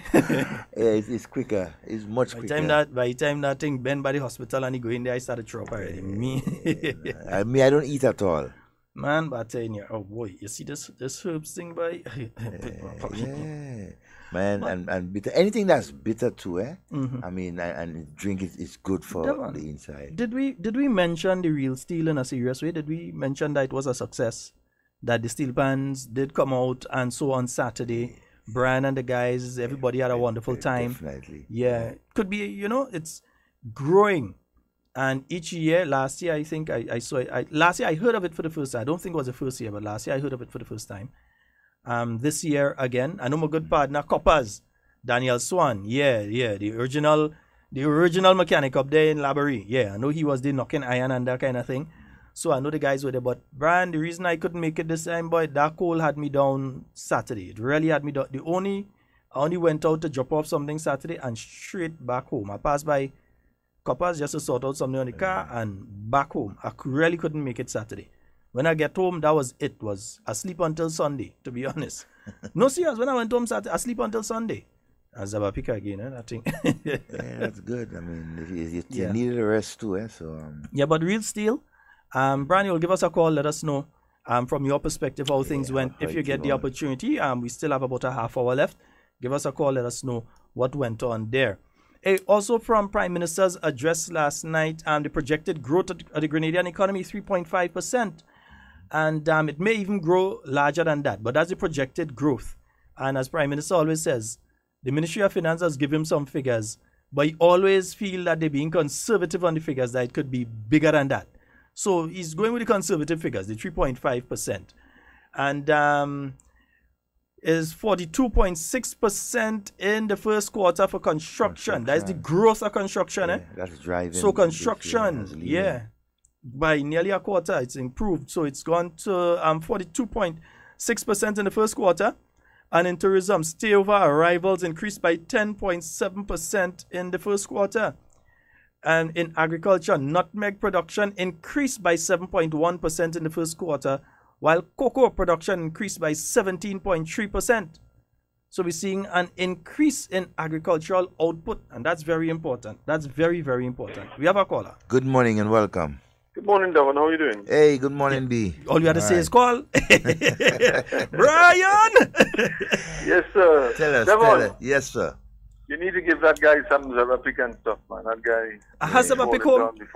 Before the season over, the guy fall down and come down already. Yeah, you understand? Them fellas can't hold up, man. They knock down all these stuff, man. It's a man with a hose in St. David caused that. Anybody who was around could tell you what took place. A man with a hose in St. David Carnival. I do not accept any West Indian telling me water get him sick. Yeah. Especially they're living on an island. I would not accept that as a reason, a rational or excuse. So come again. Let me start this thing over. You need to get some Zevapic and stuff and help that guy yeah, man. Yeah, you need to get some good bush. Have a bag of good bush for him. Lemongrass and black stage. And can me give me some munga? I just use my munga every morning. Yeah, Bill is resistant. I have my Zevapic and I just do my lemon and water in the morning. Yeah, that lemon water in the morning is one of the best things to do on an empty stomach, you know. Yeah, a warm lemon water. Yes, squeeze lemon. Yeah, it does wonders. I do that about 4 or 5 o'clock in the morning and so. Yeah. Yeah, and then when you eat about an hour, 2 hours later. I don't Yes, eat. exactly. I leave it for a while. But I know you're not a doctor, boss. But the lemon and water, warm water. What sort of effect? You see, lemon is alkaline, right? And our body operates in a better. Our body operates better in an alkaline state. That's one of the things why coconut water is also good for you, right?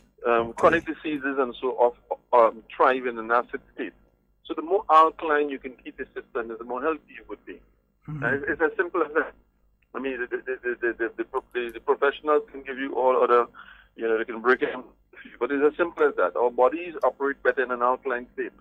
It be water of all sorts when you're more alkaline than acid. All right, boss. Well, let's talk pan now. How was it on Saturday, man? It was good. It was good. We had it along with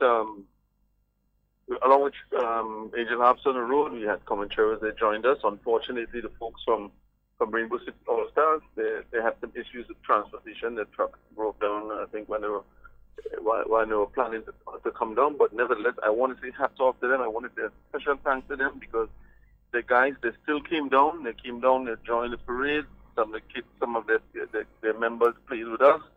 And they were part and parcel of the entire parade. So I want to say, a very special thank you to the guys, Miguel and his folks from Grenville.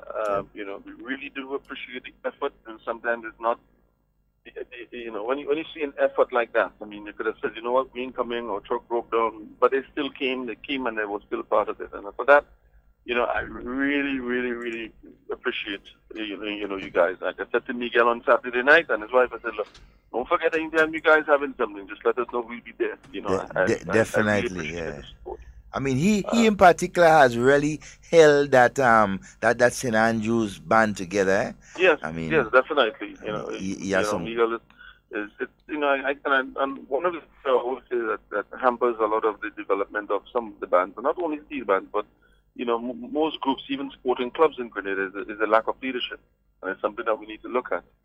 Most of these things feel it's simply because of a lack of leadership, not because of not of the lack of passion or people's interest, but sometimes in most cases I would say it's the lack of leadership.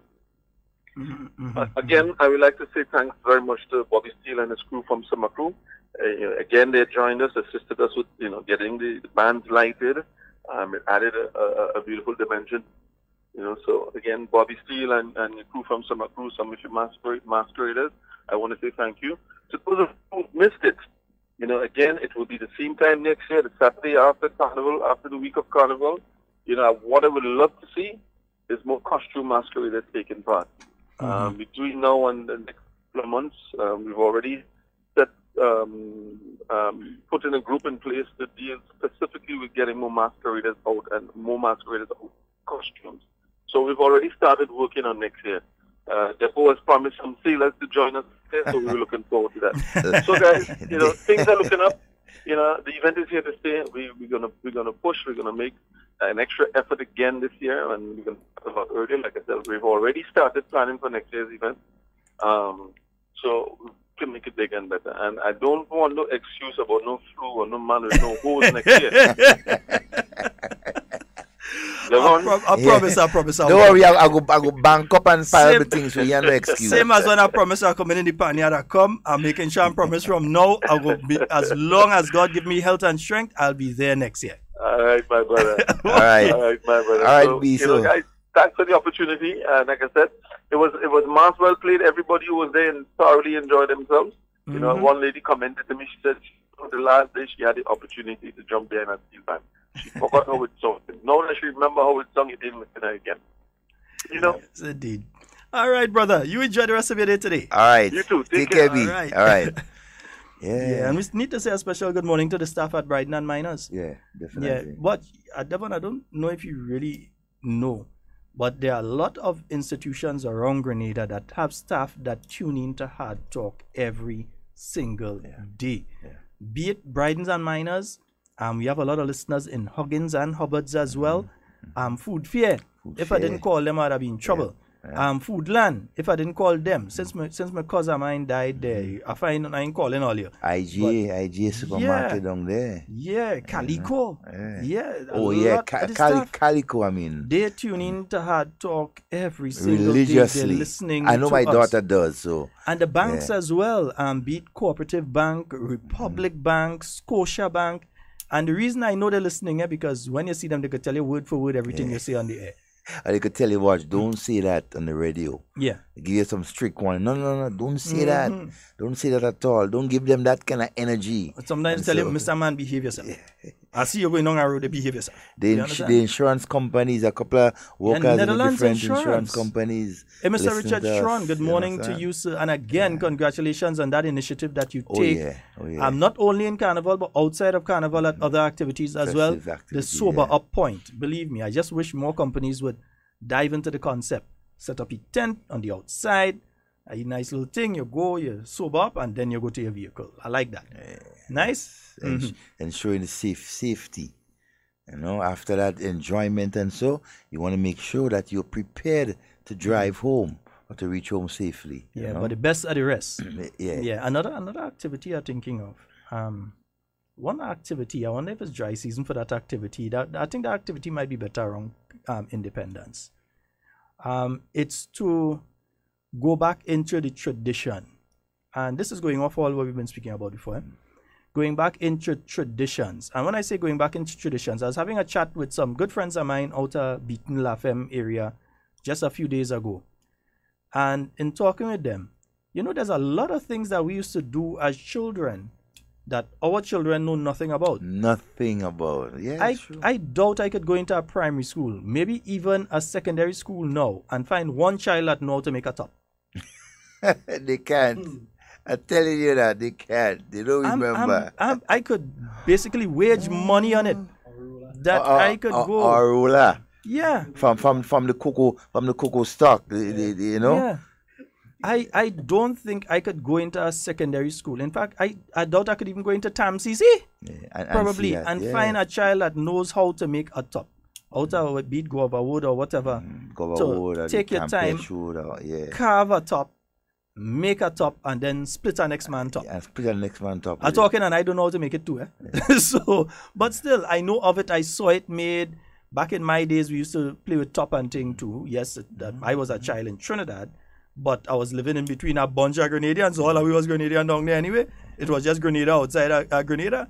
So fellas was making the top out of guava and you put your little nail and thing. You twine and you hold it and you flick it and you bust a next man top and he go home crying. Or you send it on his toe and make him cry even more. Some children now do not know how to make a yo-yo, how to spin a yo-yo. They don't know it's a zwill. Even the pitch marble. Yeah, they Some don't of them know. still trying to pitch marble. They don't Pitching wanna, marbles. I mean, totally outside. Yeah. And I have a problem. Oh, good morning to the staff at the Grenadian Voice newspaper. I know you all are listening as well. Yeah, Grenadian Voice. GBN. We know his staff at GBN and WFM. We know all of you are listening. Yeah, all of the media houses listen as well. And listen, it's not that we better than them or them better than we. All of us are one family. You understand? Yeah, we're all in the media together. I believe now, like for instance, I hate the idea around Easter time of going and buy a kite for one of my sons. I believe that I have to take the time and show them how to make a kite. Yeah, this thing about, we get so commercialized these days that you have some fellas that just make 50, 60 kites. And I have no problem with that. That's initiative, and so sometimes they don't have the time. It's a good business. But they know about how to fight a kite. They know about getting the starch from mayok. From the mayok. And put on the thread. Yeah, making the kind of sticky thing. They have a name they used to call that, Devon. You have a name all they used to call for that. What, you're making the starch from the mayok? Not lali. No. Is that a name? Somebody go call or message me and tell me what they call that one. That thing you make from the mayok and you put it on the thread so that the kite can't bust easy. Oh, it's like a wax. It's like a wax, basically. Not just so when you fly your kite, somebody can cut your kite. From the bees, too. The bees wax, we used to pass it over the thread. So it hold the thread more stiff and... Somebody can cut your kite easy. Cut it just so. And it will cut you instead. Yeah. If you do it real good. Yeah, so those things, but our children know nothing about those things. Yeah.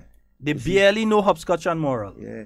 They barely know Chinese skip. And even the they same barely kite. know those things. Even the same kite, to even make the starch, right, to paper the kite or the flour and thing. Right now they're buying glue and contact cement and all that kind of thing. No, we used to make this thing, take with time and boil even the flour, right, and make the starch and just. That's why you used to get licks for going in your mother flour. Man, the amount of flour we used to just the amount take of licks you get for going in your mother flour too. And she has starch and thing to do we clothes and thing for when school open. We taking that and thing and make kite. Yeah, but there are some traditions that we need to maintain at a certain level. Your children mustn't go in a museum to see what it's like to see a kite. Nope. Or to see a cocoa roller, you know. I know them, the pan ones. Fellas changing gear, all kind of thing, you know. Or you have them little rollers and them like little box cat rollers and thing where you roll down a hill with your side, you put your little bearing. Yeah, the cart, we call that cart. Yeah, Superintendent Pierre, must remember that. Yeah. Man, we should make them things. But I think we need to bring back a lot of those things. When I say bring it back, I don't mean necessarily that is all that we must have, but that probably a day around Independence time or so, or within that season, that we have a get-together somewhere that we encourage those kind of things. We sweep in the area with coquille broom and black sage broom. Yes. Yeah, when you go in and play a marble broom, pitch, you get your black sage and you sweep the area. The thing smelling nice. Well clean and nice. The area smelling nice. And marble rolling up smooth. Yeah. You know that kind of those kind of things. Teach them how to make a look as well. Yep. And them kind of with mango seed and all. With mango seed. Yeah. Even with the milk pan cover, you cut out the milk pan cover. A big one. Yeah. Even a slingshot. Yeah, man, cut you as well. Children buying slingshot, the buying slingshot and bring for you this iron thing. They know to take a look at truck tire and bicycle tire and thing and cut and make up your slingshot. Go and cut your fork in the tree and you make a slingshot. Between me and you hardly have rubber tube now, eh? Because it's tubeless tires and so you have it most of the time. So that in sense but you still have the bicycle. Could find rubber tubing and so on. I mostly used to use bicycle anyway. Yeah, but even the truck run used to be kind of hard to pull out. Kind of maga. You're not strength. Even the steel pan men used to be, looking out for the rubber to band the stick to play the pan. And so, you understand, the thin rubber either from the ball. Remember football used to have that tube inside of it, very thin rubber. You used to get that to band the pan stick. And so, and do all them things. And I'm saying that bit by bit, we as Grenadians kind of losing who we are. Yeah. If we have to maintain the spice mass, if we have to maintain the tourism industry, if we have to maintain a lot of things, we have to maintain who we are. If we lose who we are, what are we selling to other people? They're going to be coming here to see a bunch of people talking like Yankee, dressing like Yankee, and moving like Yankee, playing Yankee games and playing Yankee music. People come here because of our uniqueness. Yeah, and we have to try to find ways of maintaining that uniqueness. You could make a cocoa lute. You might know that different name. What is a cocoa lute? The kind of flute that you make with the cocoa thing. I don't know how to just do it. I know but I hear about the cocoa lute. That's why I'm asking you if you know how to make a cocoa lute. No, I know I used to make with the papa. I don't know if it's with bamboo or whatever. Somebody call and say it's a cocoa lute. Because there's a man that used to play it back in the 1990s, mid to late 1990s. You always used to hear about the cocoa lute. There was this man that always used to sing with the cocoa lute. In Grenada? Yeah, in Grenada here, yeah. The name and then afterwards, I didn't hear about it I haven't heard about it for a very long time. Yeah, even baking. Somebody's calling. Even baking and so. Maybe that person could tell me what it is you respond. Good morning and welcome. Morning. Morning. I just want to ask God if you all know what it is to play, to bathe in the spouting. In the spout? Yeah. In the spout? When rain falling? About in the house, eh? Yeah, of course. That is the thing. Play, make paper boats and drive in the drain. Oh, yes. Yeah, and of course. Them drain and they must drain. Nowadays, what we have there, you know. Mm-hmm. And to roll downhill, not roll down, to skate downhill on coconut branch. On coconut branch and that kind of thing. That was fun. You know much people still have scar on the bum and the back of the leg and thing from skating down on coconut branch? Piece of root grab you and tear you and all kind of thing. Oh. I know what it is to tramp cocoa. But they don't know that. Our children, if you go in the secondary schools right now, you cannot find a child that could tell you about anything that we're talking about here. No, when my child could, because I used to sit down and tell her about all of it. Tell them, but you have to bring them to do it too. Well, she do one or two, you know. Okay. She did one or two. And maybe that is why she liked the outdoors. So now, Yeah. we had so much fun as children. Yep. You know, Ganga Gang. You all know Ganga Gang? Gang. That one I don't know. When you had those two teams, they used to call them warriors and different things. But in Goa, we used to call it Ganga Gang. So you have two teams, and it's who could shoot down the other team with your make-believe gun, of course. We used to call it Bobo. Yeah. Bobo. Yeah, man. All right. Those are the days. Thank you so very much, my dear. I mean, many. What we're saying there is that there's so many things that we used to do. The dancing the cocoa, all this kind of thing. You tell a child about dancing cocoa right now, they know about that. They're watching like, about, we ain't talking about it. They know what you're talking about. We need to have some forum at some point in time. I would say during the dry season. I would think more around Independence time. Yeah, around that time, February, March. Sure, my wells. Yeah, that we have a day that is slated for that. You could bring the school, it must be during school time, that you could bring the children by and they could see different things, from how to make a kite from scratch. Yeah, make a top. And show them how we used to use it as well. Yep. Yeah, because if we don't do that, if you see those young ones in the primary school, and so if we don't bring them in and show them that kind of thing, that's lost. 10 years from now, 15 years from now, we could just have a set of kite from China here. Yeah. They ain't going to even want the local one. It's already drone they want. Everybody wants drone. Everybody wants drones. It's only drone they want right now. We used to go show them the original drone. Yeah. Go show them the original drone. Yeah, because a lot of them don't know about these kind of things. Look, I have somebody saying a man from Concord called Joe used to play the cocoa lute. Oh, what has he died? Is he still around? Because I haven't heard anything about the cocoa lute for a long. I remember festival at the arts and one or two other things. They always used to be mentioned in the cocoa lute, but all I just remember was one individual with it. Then I never hear anything about it again. Yeah. I mean, but it's so important. So many good things we used to be occupied with while growing up. And so our you didn't have time to get in trouble because you're busy making, you understand? And not taking away from our children. No, I mean, with the gadget, they have the It's important. The gadget is important. Very important. But you see, we need to instill in them some of the things that used to be, that so we can also help them move forward. You see, when we keep on hiding, just like the patois language and all these type of things, our foreparents, most of them hide it away from us. Now we basically suffering. We have no idea. Dry season, mango in season, right? Your father have an old jeans pants that he threw out. What going on with that jeans pants? Why, cutting the foot and make bag. Exactly. That's what they know that. Two bag. You don't have an old jeans pants that he threw aside there. You're cutting that and you're making a little jola. You're making a jola with that. Yeah, you make a jola with that and full of mango. You have your slingshot. And you're going after Dove and thing. You're going after Ramier. Sorry, not Dove. Yeah, we're going after Ramier, not Dove. We're leaving the Dove alone. Well, but seeing Grenada is so unique. Eh? We have about 3 or 4 different types of doves. Eh? We go Ramier. We go lead the Dove just in case you make a mistake and hit the wrong type. We go after the Ramier. You know, we see you see them blackwood as target. Because they always in your face. And some of them, what do you say, banganet? Yeah. To go and Manikou and all them kind of thing. Some places, somebody you'd still use banganet to go and get Manikou and that kind of thing. But a lot of guys, younger guys now, they don't know about that.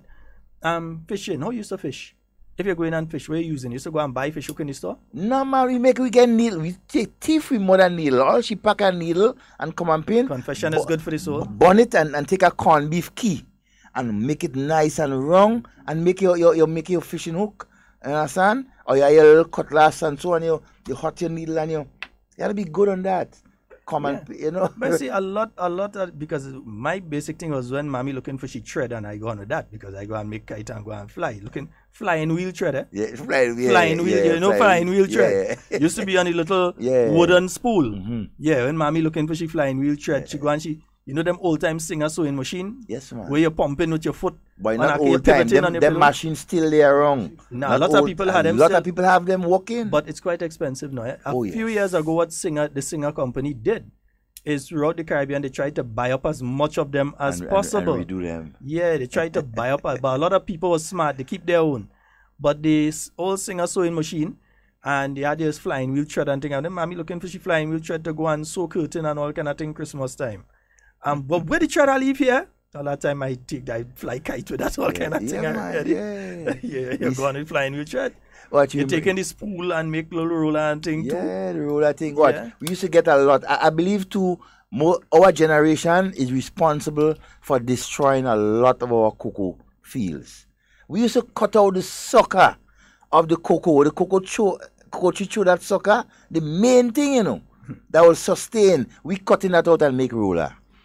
Well, look, Depot is asking a question that, Devon, maybe you could answer. I can answer that one. That one is beyond me. What about fun tree and that? He's asking, when sea egg goes up your foot, what you do? When you get joke with a sea egg and the thing breaking your foot, what you do to get it out? Soft candle. Soft candle, you rub it below the foot and you heat it and you just popping out. Okay. Yeah, just like we saw them brad picker go up in your foot again. Right, and so soft candle, rub it on it, and burn it, and it come out. And it come out, just pop out. You think you could tell a child now you're paying soft candle? You have to head to the emergency room. Emergency room. You can't tell a child now you're going to put soft. I have soft candle home up to now. You can't tell a child you're going to put soft candle and light it. What, Daddy? Put what? Fire on my foot? Daddy, they all rubbing alcohol. I cannot put that on Isaiah's foot before he sees he sat in the ball. Oh, okay. God, like you're killing him. I think they said the Cocolut man is still alive. He no longer resides in Concord. He now lives in Mount Plaisir. All right, so probably we had to go and look for the Cocolut man. Yeah, definitely. Sherma Wells, I think we have to go and look for the Cocolut man. We have to find him. Yeah? Yeah, because I haven't heard of him for quite a while. Yeah. Well, even again, the catching of the birds. And so we used to set trap for them birds and them. We have different type of trap, eh? You used to get a big box, put a piece of stick and to hold it up, tie a string on the piece of stick, and you put in food. That way you used to catch all them dove. Oh, did I say dove? Yeah. Devon. Ramier. People say Ramier. Me? Man, I don't know what it come from, Ramier. That's what. No, but you see, it's very important. I keep saying it. It's very important that we maintain, because even on a village by village basis, because sometimes what may have been done in, let's say, Guave, as a town, Guave or St. John, might be slightly different than what somebody does do over in St. David. Yes, or different name. They may have a different name for it.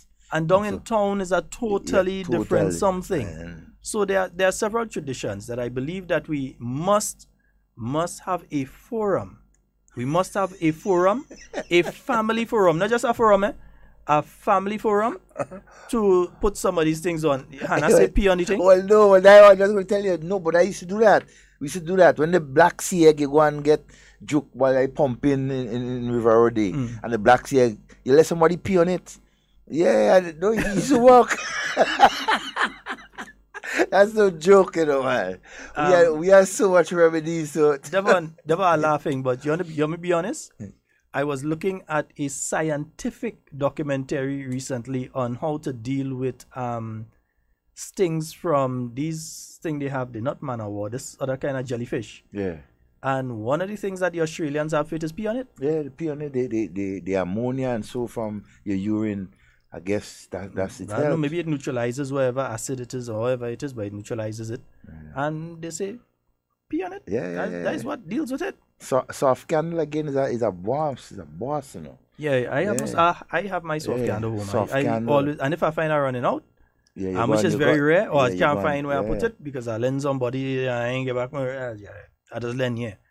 I go and I get my soft candy. You're still finding soft candy in any pharmacy. Yeah, you're still finding it in any pharmacy. But all those sort of things, like I for one used to be afraid to say I have the cold when I have the cold because you get one rub down. What? But you're asking Papa God. Hinkston, if you're still online. What? Boy, you're asking Papa God, will you make that mistake and say you're sick? One rub down. That's sick. That cold going in 5 minutes, Well, you never get Vicks in all your high and all. And Limacol. Vicks, Limacol. Limacol. What? When you had head cold, that's going up with sinus. And so, they used to get the coconut oil, soft candle, with a little rosemary and thing in it. And your mother take a teaspoon, put a little bit in it, and hot it. and put in your center head and rub it. You understand that? I think some of them cures, like Zebapic, I think some of them cures and them used to be that you're so afraid of it that you decide, watch, I better. Okay, I good. Daddy, I ain't feeling sick again. You're there and you want to cough on them, but Daddy, I ain't feeling sick again. No, I don't need the Zebapic. It's okay. You can hold the Zebapic. Yeah, because I watch some people right now, every time they mention Zebapic, the face does go so. Yeah. That's a Zebapic. The bitter. They just remember in the taste. Yeah. Some of the things we used to take wash out with. Right? But that's the next one I was coming to. Go ahead. Wash out with. And so you have some other thing. You have Sene, you have Misalba, you have, you have the aloes. The aloes will give you a definitely a good wash out. When you take the aloes and some of you drink the aloes and you say it's bitter or whatever, but it's what you use, right? You use the white clear substance and so, and not the green bitter substance right below the skin. That is what gives you the bitterness. It have its use, but when you're thinking of mixing up aloes with water and so, it's just the jelly, the clear jelly that will be good. But if you go deeper underneath the skin, that's where you get the bitterness. Devon, let me ask you this. Out of wickedness, you never get somebody a dose of sandbox. Hey, that joke. I know real sandbox too. Oops, I shouldn't say that at the end. We come back to hospital. No, serious. Back in the days, a man only eating your thing. Every time you bring your lunch, eating it and thing. You say, okay, sandbox for that, man. You know what we should do again too? When you're playing greedy? What's this one they call Mistalba? All this about Mistalba. It's a white milky substance. This thing does eat away your inside, and in my view, you know. When you drink a dose of Misalba, a quarter cup, man, you mearing. You saying it in Spanish, you can't say it in English. You mearing for the whole morning, the whole day next day. Because I know that, like, this time of year, usually, like next week, would that be washout week? Oh yes, this week and next week is washout. That would be washout week for all that mango and plum and skin up and all kind of thing you eat. This week and next week would be the washout week. Yeah, the worms. Yeah, you're clean up. Yeah, Zentil and thing is late down the line. Yeah, this thing and them is just castor oil, Senepod, Misalba. Yeah, this is the kind of thing. This thing. Get the grapefruit. Deepo is asking where your butcher is located. Watch. Your what? Your bushette? Your bushette. Yeah. When you say your bushette, your bushette drop. Yeah. You have to go buy some old man to go and push back your bushette. Push back up your bushette. I know, but wait. And this thing is a serious thing. Don't get tapped. Where bushette located, boy? Some in your stomach, you know. Some in your stomach, yeah. And if that... This is say your bushette drop, and then somebody had to go, you had to bring somebody to Vomafus. Yeah, God, nah, that one. Good, you're good at that one. You know another thing we used to do, Sheldon? When you're playing greedy, you want to eat all the food, we used to put pepper in dumpling for you, man. Hot pepper in dumpling. Give a special dumpling. The one was an extra. Yeah, man. I mean, you should do that when you want to eat all the food and I think nice, make up 2 nice dumplings for you and give some pepper in it. I wasn't that haunted. I was haunted, but I was never that haunted. You ever call her? Good morning. What about Epsom salt? Oh my God, Epsom salt. Epsom salt. That's the number one. Epsom salt is not the one they used to give with grapefruit. They used to give one with grapefruit. Like the cut grapefruit in half. And I wonder if it's Epsom salt. I ain't sure with Epsom salt, but I know the worst thing for me, but some of them, let's be straight, some of them think was child abuse. No, someone like Miss Alban think that was child abuse. Child abuse. Yeah. Never pick to your children is child abuse. I believe so. You know another one again, you ever hear about white onion? Nah, I know that one. Okay, it's something that's grown in Grenada. It's you dig it up, oh God, what's another name for it? But what do you use? You use that, you boil it, and you give your children and so to bring up all the heavy coal on their chest, suffering from asthma, and you have the wheezing and so, you do your white onion. Yeah, white onion. And there's another name, Jumbi onion. Another name for it, you know. I probably know it, you know. Also cutlet. Also cutlet. The cutlet leaf. And so the sort of young ones, you group them together and you pong it, and that green substance. Who Deepo getting to drink from my food today? Wait, Deepo, you good with that really? Not me and that one, nah? I like having intestines. Oh my God, lard mixed with nutmeg, with a small glass of oh Lord. To bring back up your budget? Lord. All I know is to say a butcher drop. The butcher drop. And you have to go and get this old lady. Or most of the time, it used to be an old lady in the village. You know how to put back your butcher in place. So they had to go and squeeze and push and twist under and chest turn. plate, it is. All you gonna know? I can't remember. My butcher never dropped, so I don't know. Jumbie onion, yeah. And this thing actually, people used to be in pain, and they say a butcher drop, and you go by the old lady, and she do what she do, and it's to come out okay. So these people actually knew something used to be working there. Brenda, say something actually used to happen. Yeah, castor oil after you have a child. Well, I mean, all the women gonna know about that, yeah. To flush the system. Well, folks, we're nearly out of time, but that was just a walk to say that these are things. Some of your children home right now, talk to them about those things. Talk to them about that. And threaten them with some form of abuse, and I bet you they'll never. They ain't taking chance with you again. Don't just threaten them. Some zebra pick. Just give them some zebra pick. Give them some form of abuse, and believe me. Or some jumbie onion. You ain't have to threaten to beat, you know. You have to threaten to take away game privilege. All you have to say is, zebra pick tomorrow. Yeah. Well, them children doing anything you want. Be careful, it could be termed as child abuse too. Yeah. Boiling lizard and giving the kids the water to drink. I never know about boiling it. I know you throw the lizard and you let it run about in the water. You let it run about. I never know you boil it. I know about you let the lizard run about. And they get them to drink for asthma. They say that they actually said the adrenaline from the lizard is what it does actually work. Yeah, it the does adrenaline work. from the lizard. That's why they say let the lizard run about in it, because it pumping adrenaline into the water. When you drink the water, the adrenaline is in that, and it does help you with asthma. So let a lizard run about in the water and give it a drink. Hey, and let me just throw out one day. When was the last time you suck a stinking toe? That's a kind of technical question. That could go very different ways. No, a stinking toe, not a stink toe. A stinking toe. It's a fruit. Okay, we'll leave it at that. In a hard brown shell. When was the last time you ate one of that? Okay, let me ask another question. When was the last time you sit on a fiber mattress or a fiber cushion? Ooh, perhaps about 30, 40 years, perhaps. Right. Wow. Some of them may know about that. They know about fiber mattress. They don't know that. The best mattress to sleep on. You ever hear people used to sleep on fiber mattress have back problems? Never. They used to do real hard work. But you ever hear people who lie down on fiber mattress have back problems? You're hearing about people on sponge. And they always have problem with the back and all kind of thing. Anybody making fiber mattress, let me know. Yeah, and yeah, king size, all kind of size with fiber mattress, you know. Yeah. Seppi, I know Seppi, there was one guy who spent a lot of years in prison.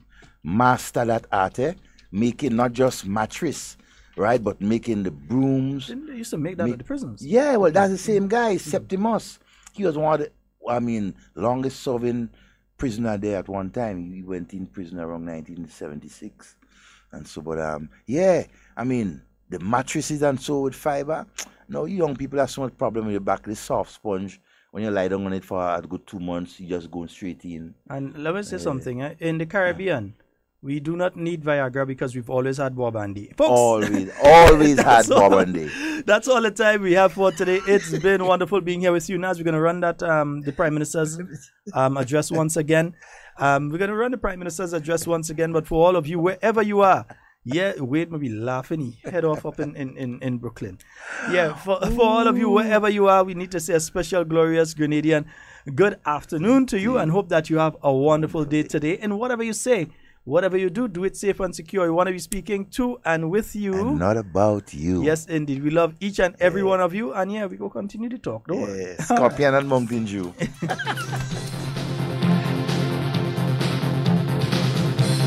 Cartier spent some time Tuesday afternoon enjoying the sights and sounds of Carnival 2018 and greeting masqueraders. Here are some highlights. It's that time again for partying. Start the thing, give me the leeway. Back and I'll start on the freeway. I'm feeling that the fist may be there. Carry on, have the vibes and come alive. Because we give steady, there cannot be enough left. But the people demonstrate, they come out to perform. Because we give steady, somebody tell them one day they can drain me energy within no time at all. Pretty much, I some man you know to play mass. Yeah, what we say, don't come and grant us no favors. We money there, and all on a holiday, we pumping like it's a normal day.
Top story: poorly organized system expected to produce some rain over the weekend. Details to this story and more coming up in the National Reports.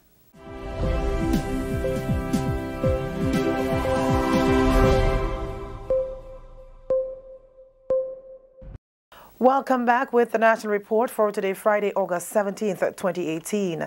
I am Wendy Edmond with the details.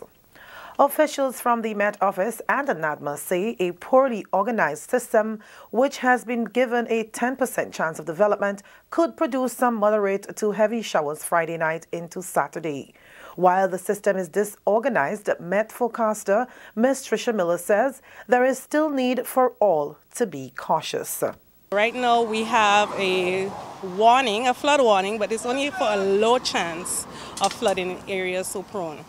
We want to make the public, we want to advise the public that when we say flooding, it doesn't mean it's definite. We're just saying possible flooding. We're saying a low chance of flooding. So low chance, we're saying about 30% probability of flooding in areas that are prone to flooding at this stage.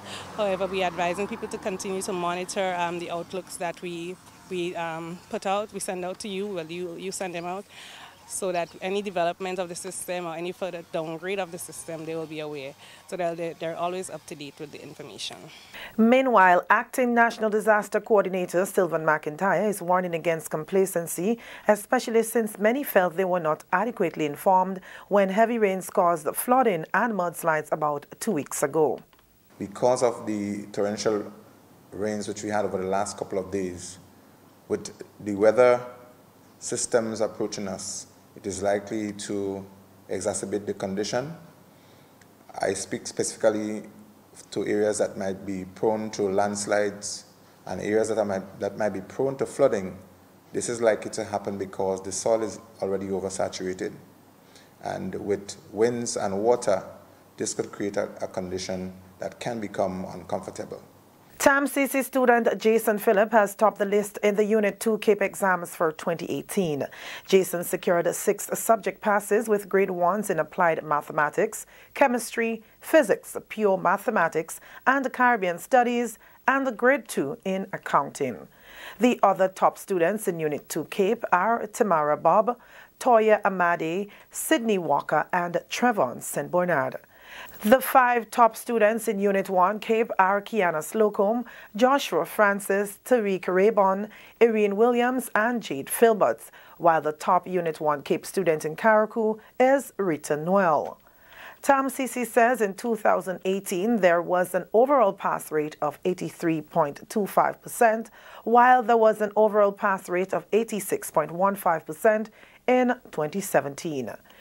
During a press conference on Friday, TAMCC's acting registrar, Mistress Marva Bowen Neptune, gave a breakdown of the best subject areas in Units 1 and 2. The best subject performance in 2018 in Unit 1 CAPE examinations were recorded in Applied Math, where we get 100% pass, French, we got 100% pass, Literatures in English, we got 100% pass. The Unit 2 CAPE examination results have shown that 54 grade 1s were achieved in about 18 subject areas, compared to 63 grade 1s in 10 subject areas in 2017.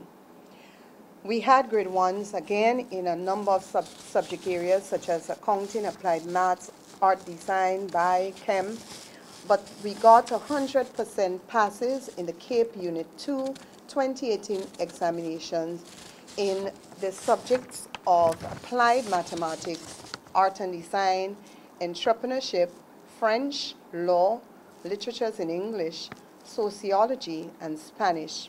This is the National Report. More news when we return. The safety on our roads make this a major priority. Health of our people, a crucial necessity. Accidents happen when road users are either irresponsible or inconsiderate in one way or the other. Play your part. Reduce your speed. Be attentive. It is your personal responsibility. Let 2017 be the start of no more road fatalities. Be safe, be seen, be smart. So let's wise up as a nation. Get to your destination safe.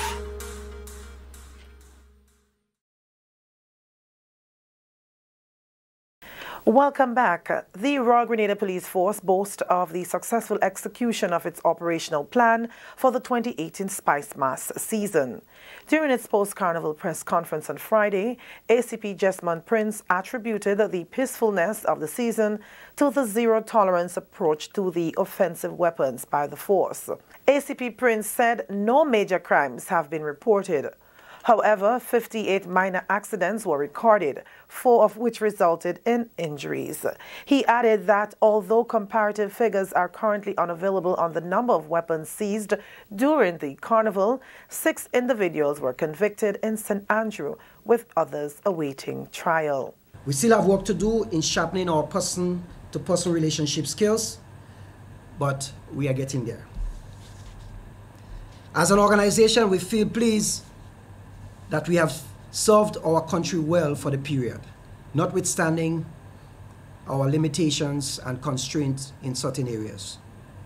Some of our successes can be attributed to our zero-tolerance effort on offensive weapons from the onset of these operations.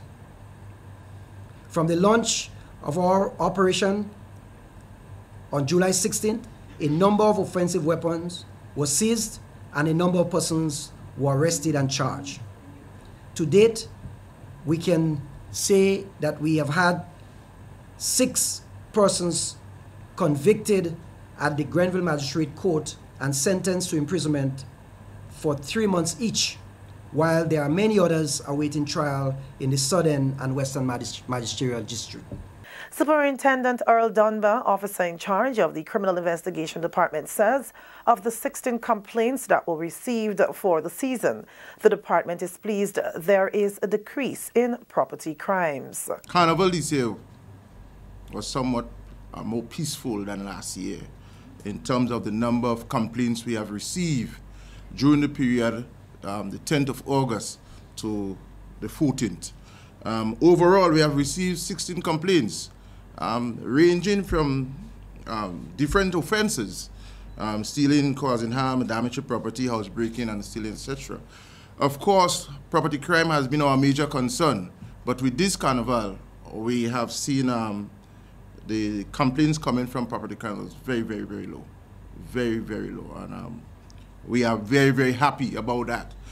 For the simple reason that during this period, we somewhat look, anticipate that there may be an increase, likelihood to have an increase in those property crimes, but what we have seen for this period is really, really low. Police officers who were dispatched during Carnival have been granted 4 days leave by the Commissioner of Police, which must be taken before January 1st, 2019. A top official from the Inter-American Institute for Cooperation on Agriculture, ICA, will visit Grenada next week to hold discussions with officials in the Ministry of Agriculture and conduct field visits. ICA's Director General, Dr. Manuel Otero, will arrive in Grenada on Sunday. During his brief visit, he will meet with Foreign Affairs Minister Honorable Peter David, Agriculture Minister Honorable Yolande Bain Hosford, as well as employees at the ICA Grenada Delegation Office. Dr. Otero will also be involved in field visits to the Marabou Abattoir and the Cardi Research Station. He will be accompanied by Dr. Patrick Entwine and Dr. Arlington Chesney, both of whom are special advisors to ICA Caribbean region, as well as Mr. Derek Charles, ICA National Specialist in Grenada. And that's a wrap on the National Report for today, Friday, August 17th, 2018. I am Wendy Edmond, thanking you for viewing.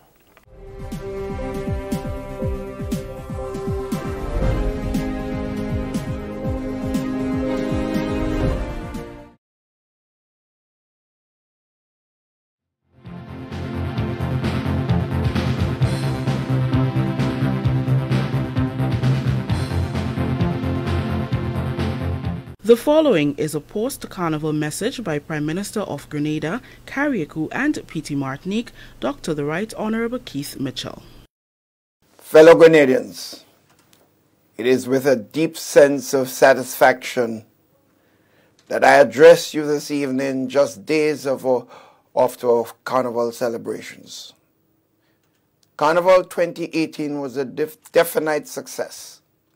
Stakeholders and spectators alike share the view that many improvements were visible this year, but of course we must continuously explore opportunities to improve our carnival product, ensuring that it continues to be representative of our culture and that it serves as a top attraction to boost visitor arrivals. The success of our carnival season cannot be attributed to any one particular stakeholder or event. It is the collective results of all stakeholders playing their respective roles and all events adding up to the sum total of Spice Mass experience. To the winners of the various carnival events, a hearty congratulations to all of you. You gave your best, and the judges have spoken.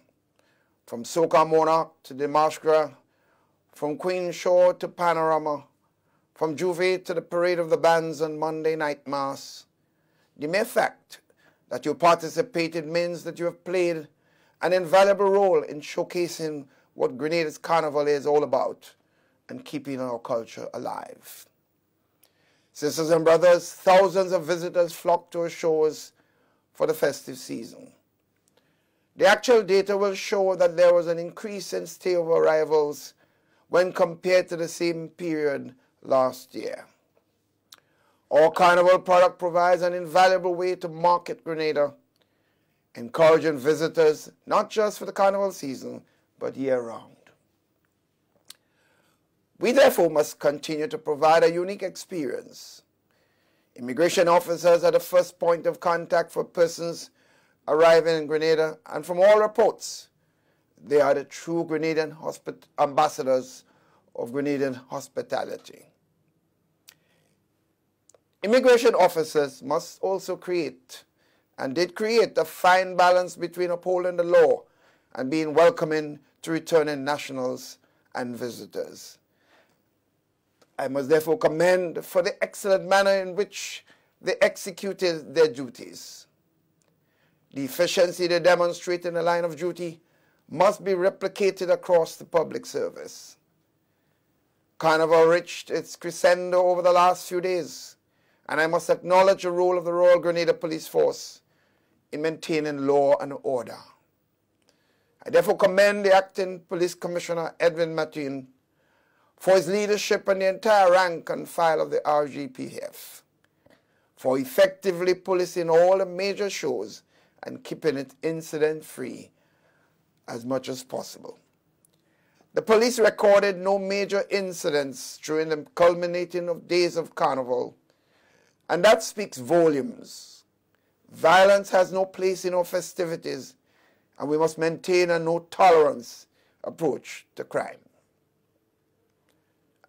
I must commend the general public as well for ensuring that your conduct did not cause any undue disturbance and that your interaction with the police, where it became necessary, was respectful and cooperative. The importance of having a safe and peaceful carnival cannot be overestimated, as it is absolutely critical in promoting Spice Mass.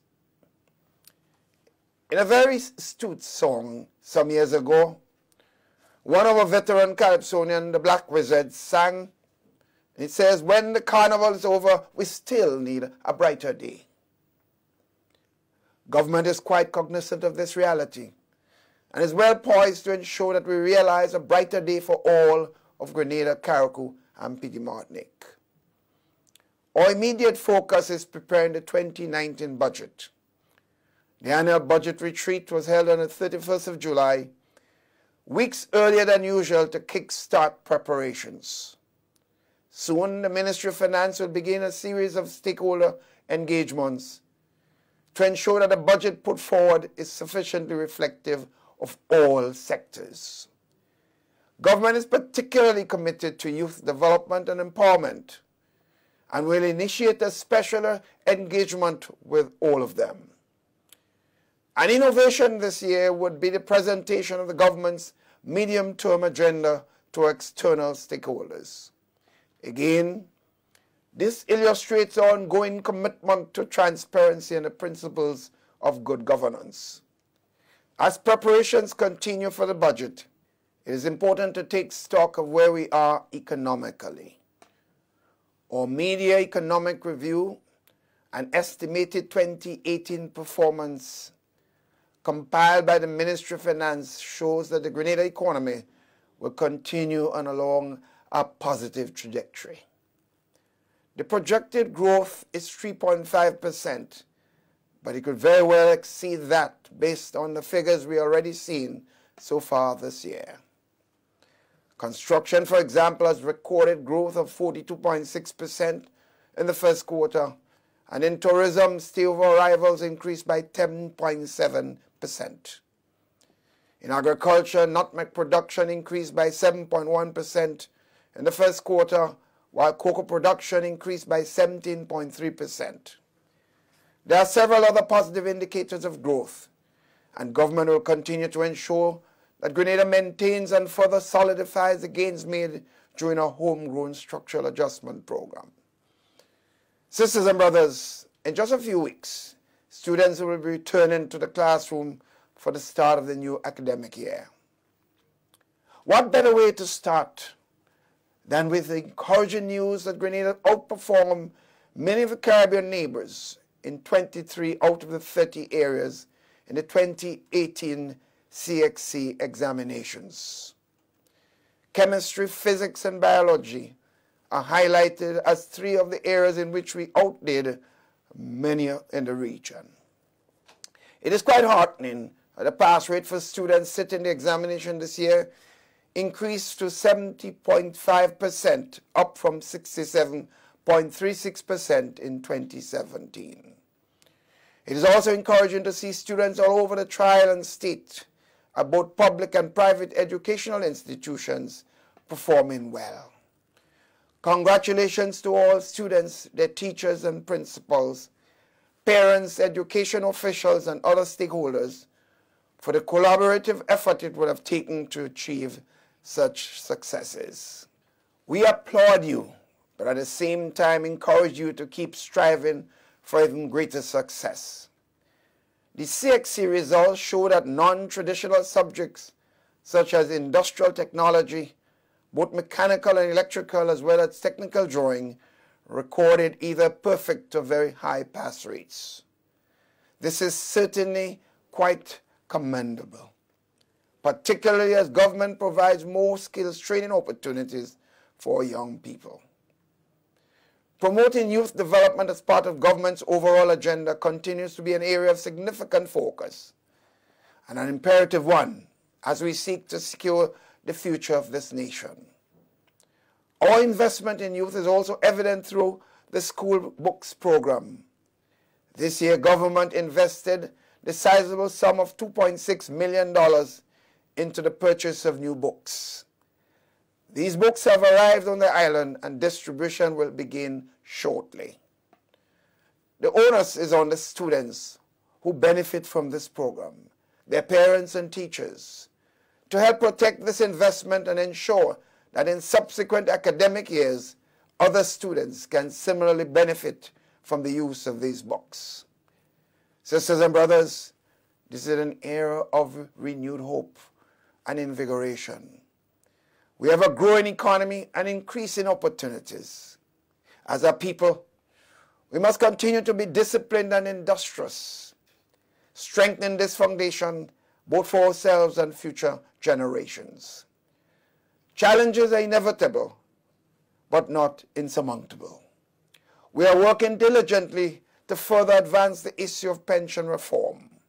Also, on the horizon, we'll be called to reaffirm our country's independence through the adoption of a Caribbean Court of Justice as our final appellate court.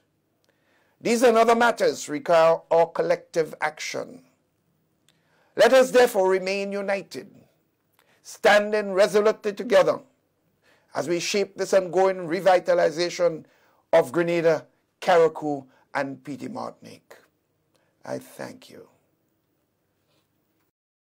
The proceeding was a post-carnival message by Prime Minister of Grenada, Carriacou, and Petite Martinique, Dr. the Right Honourable Keith Mitchell.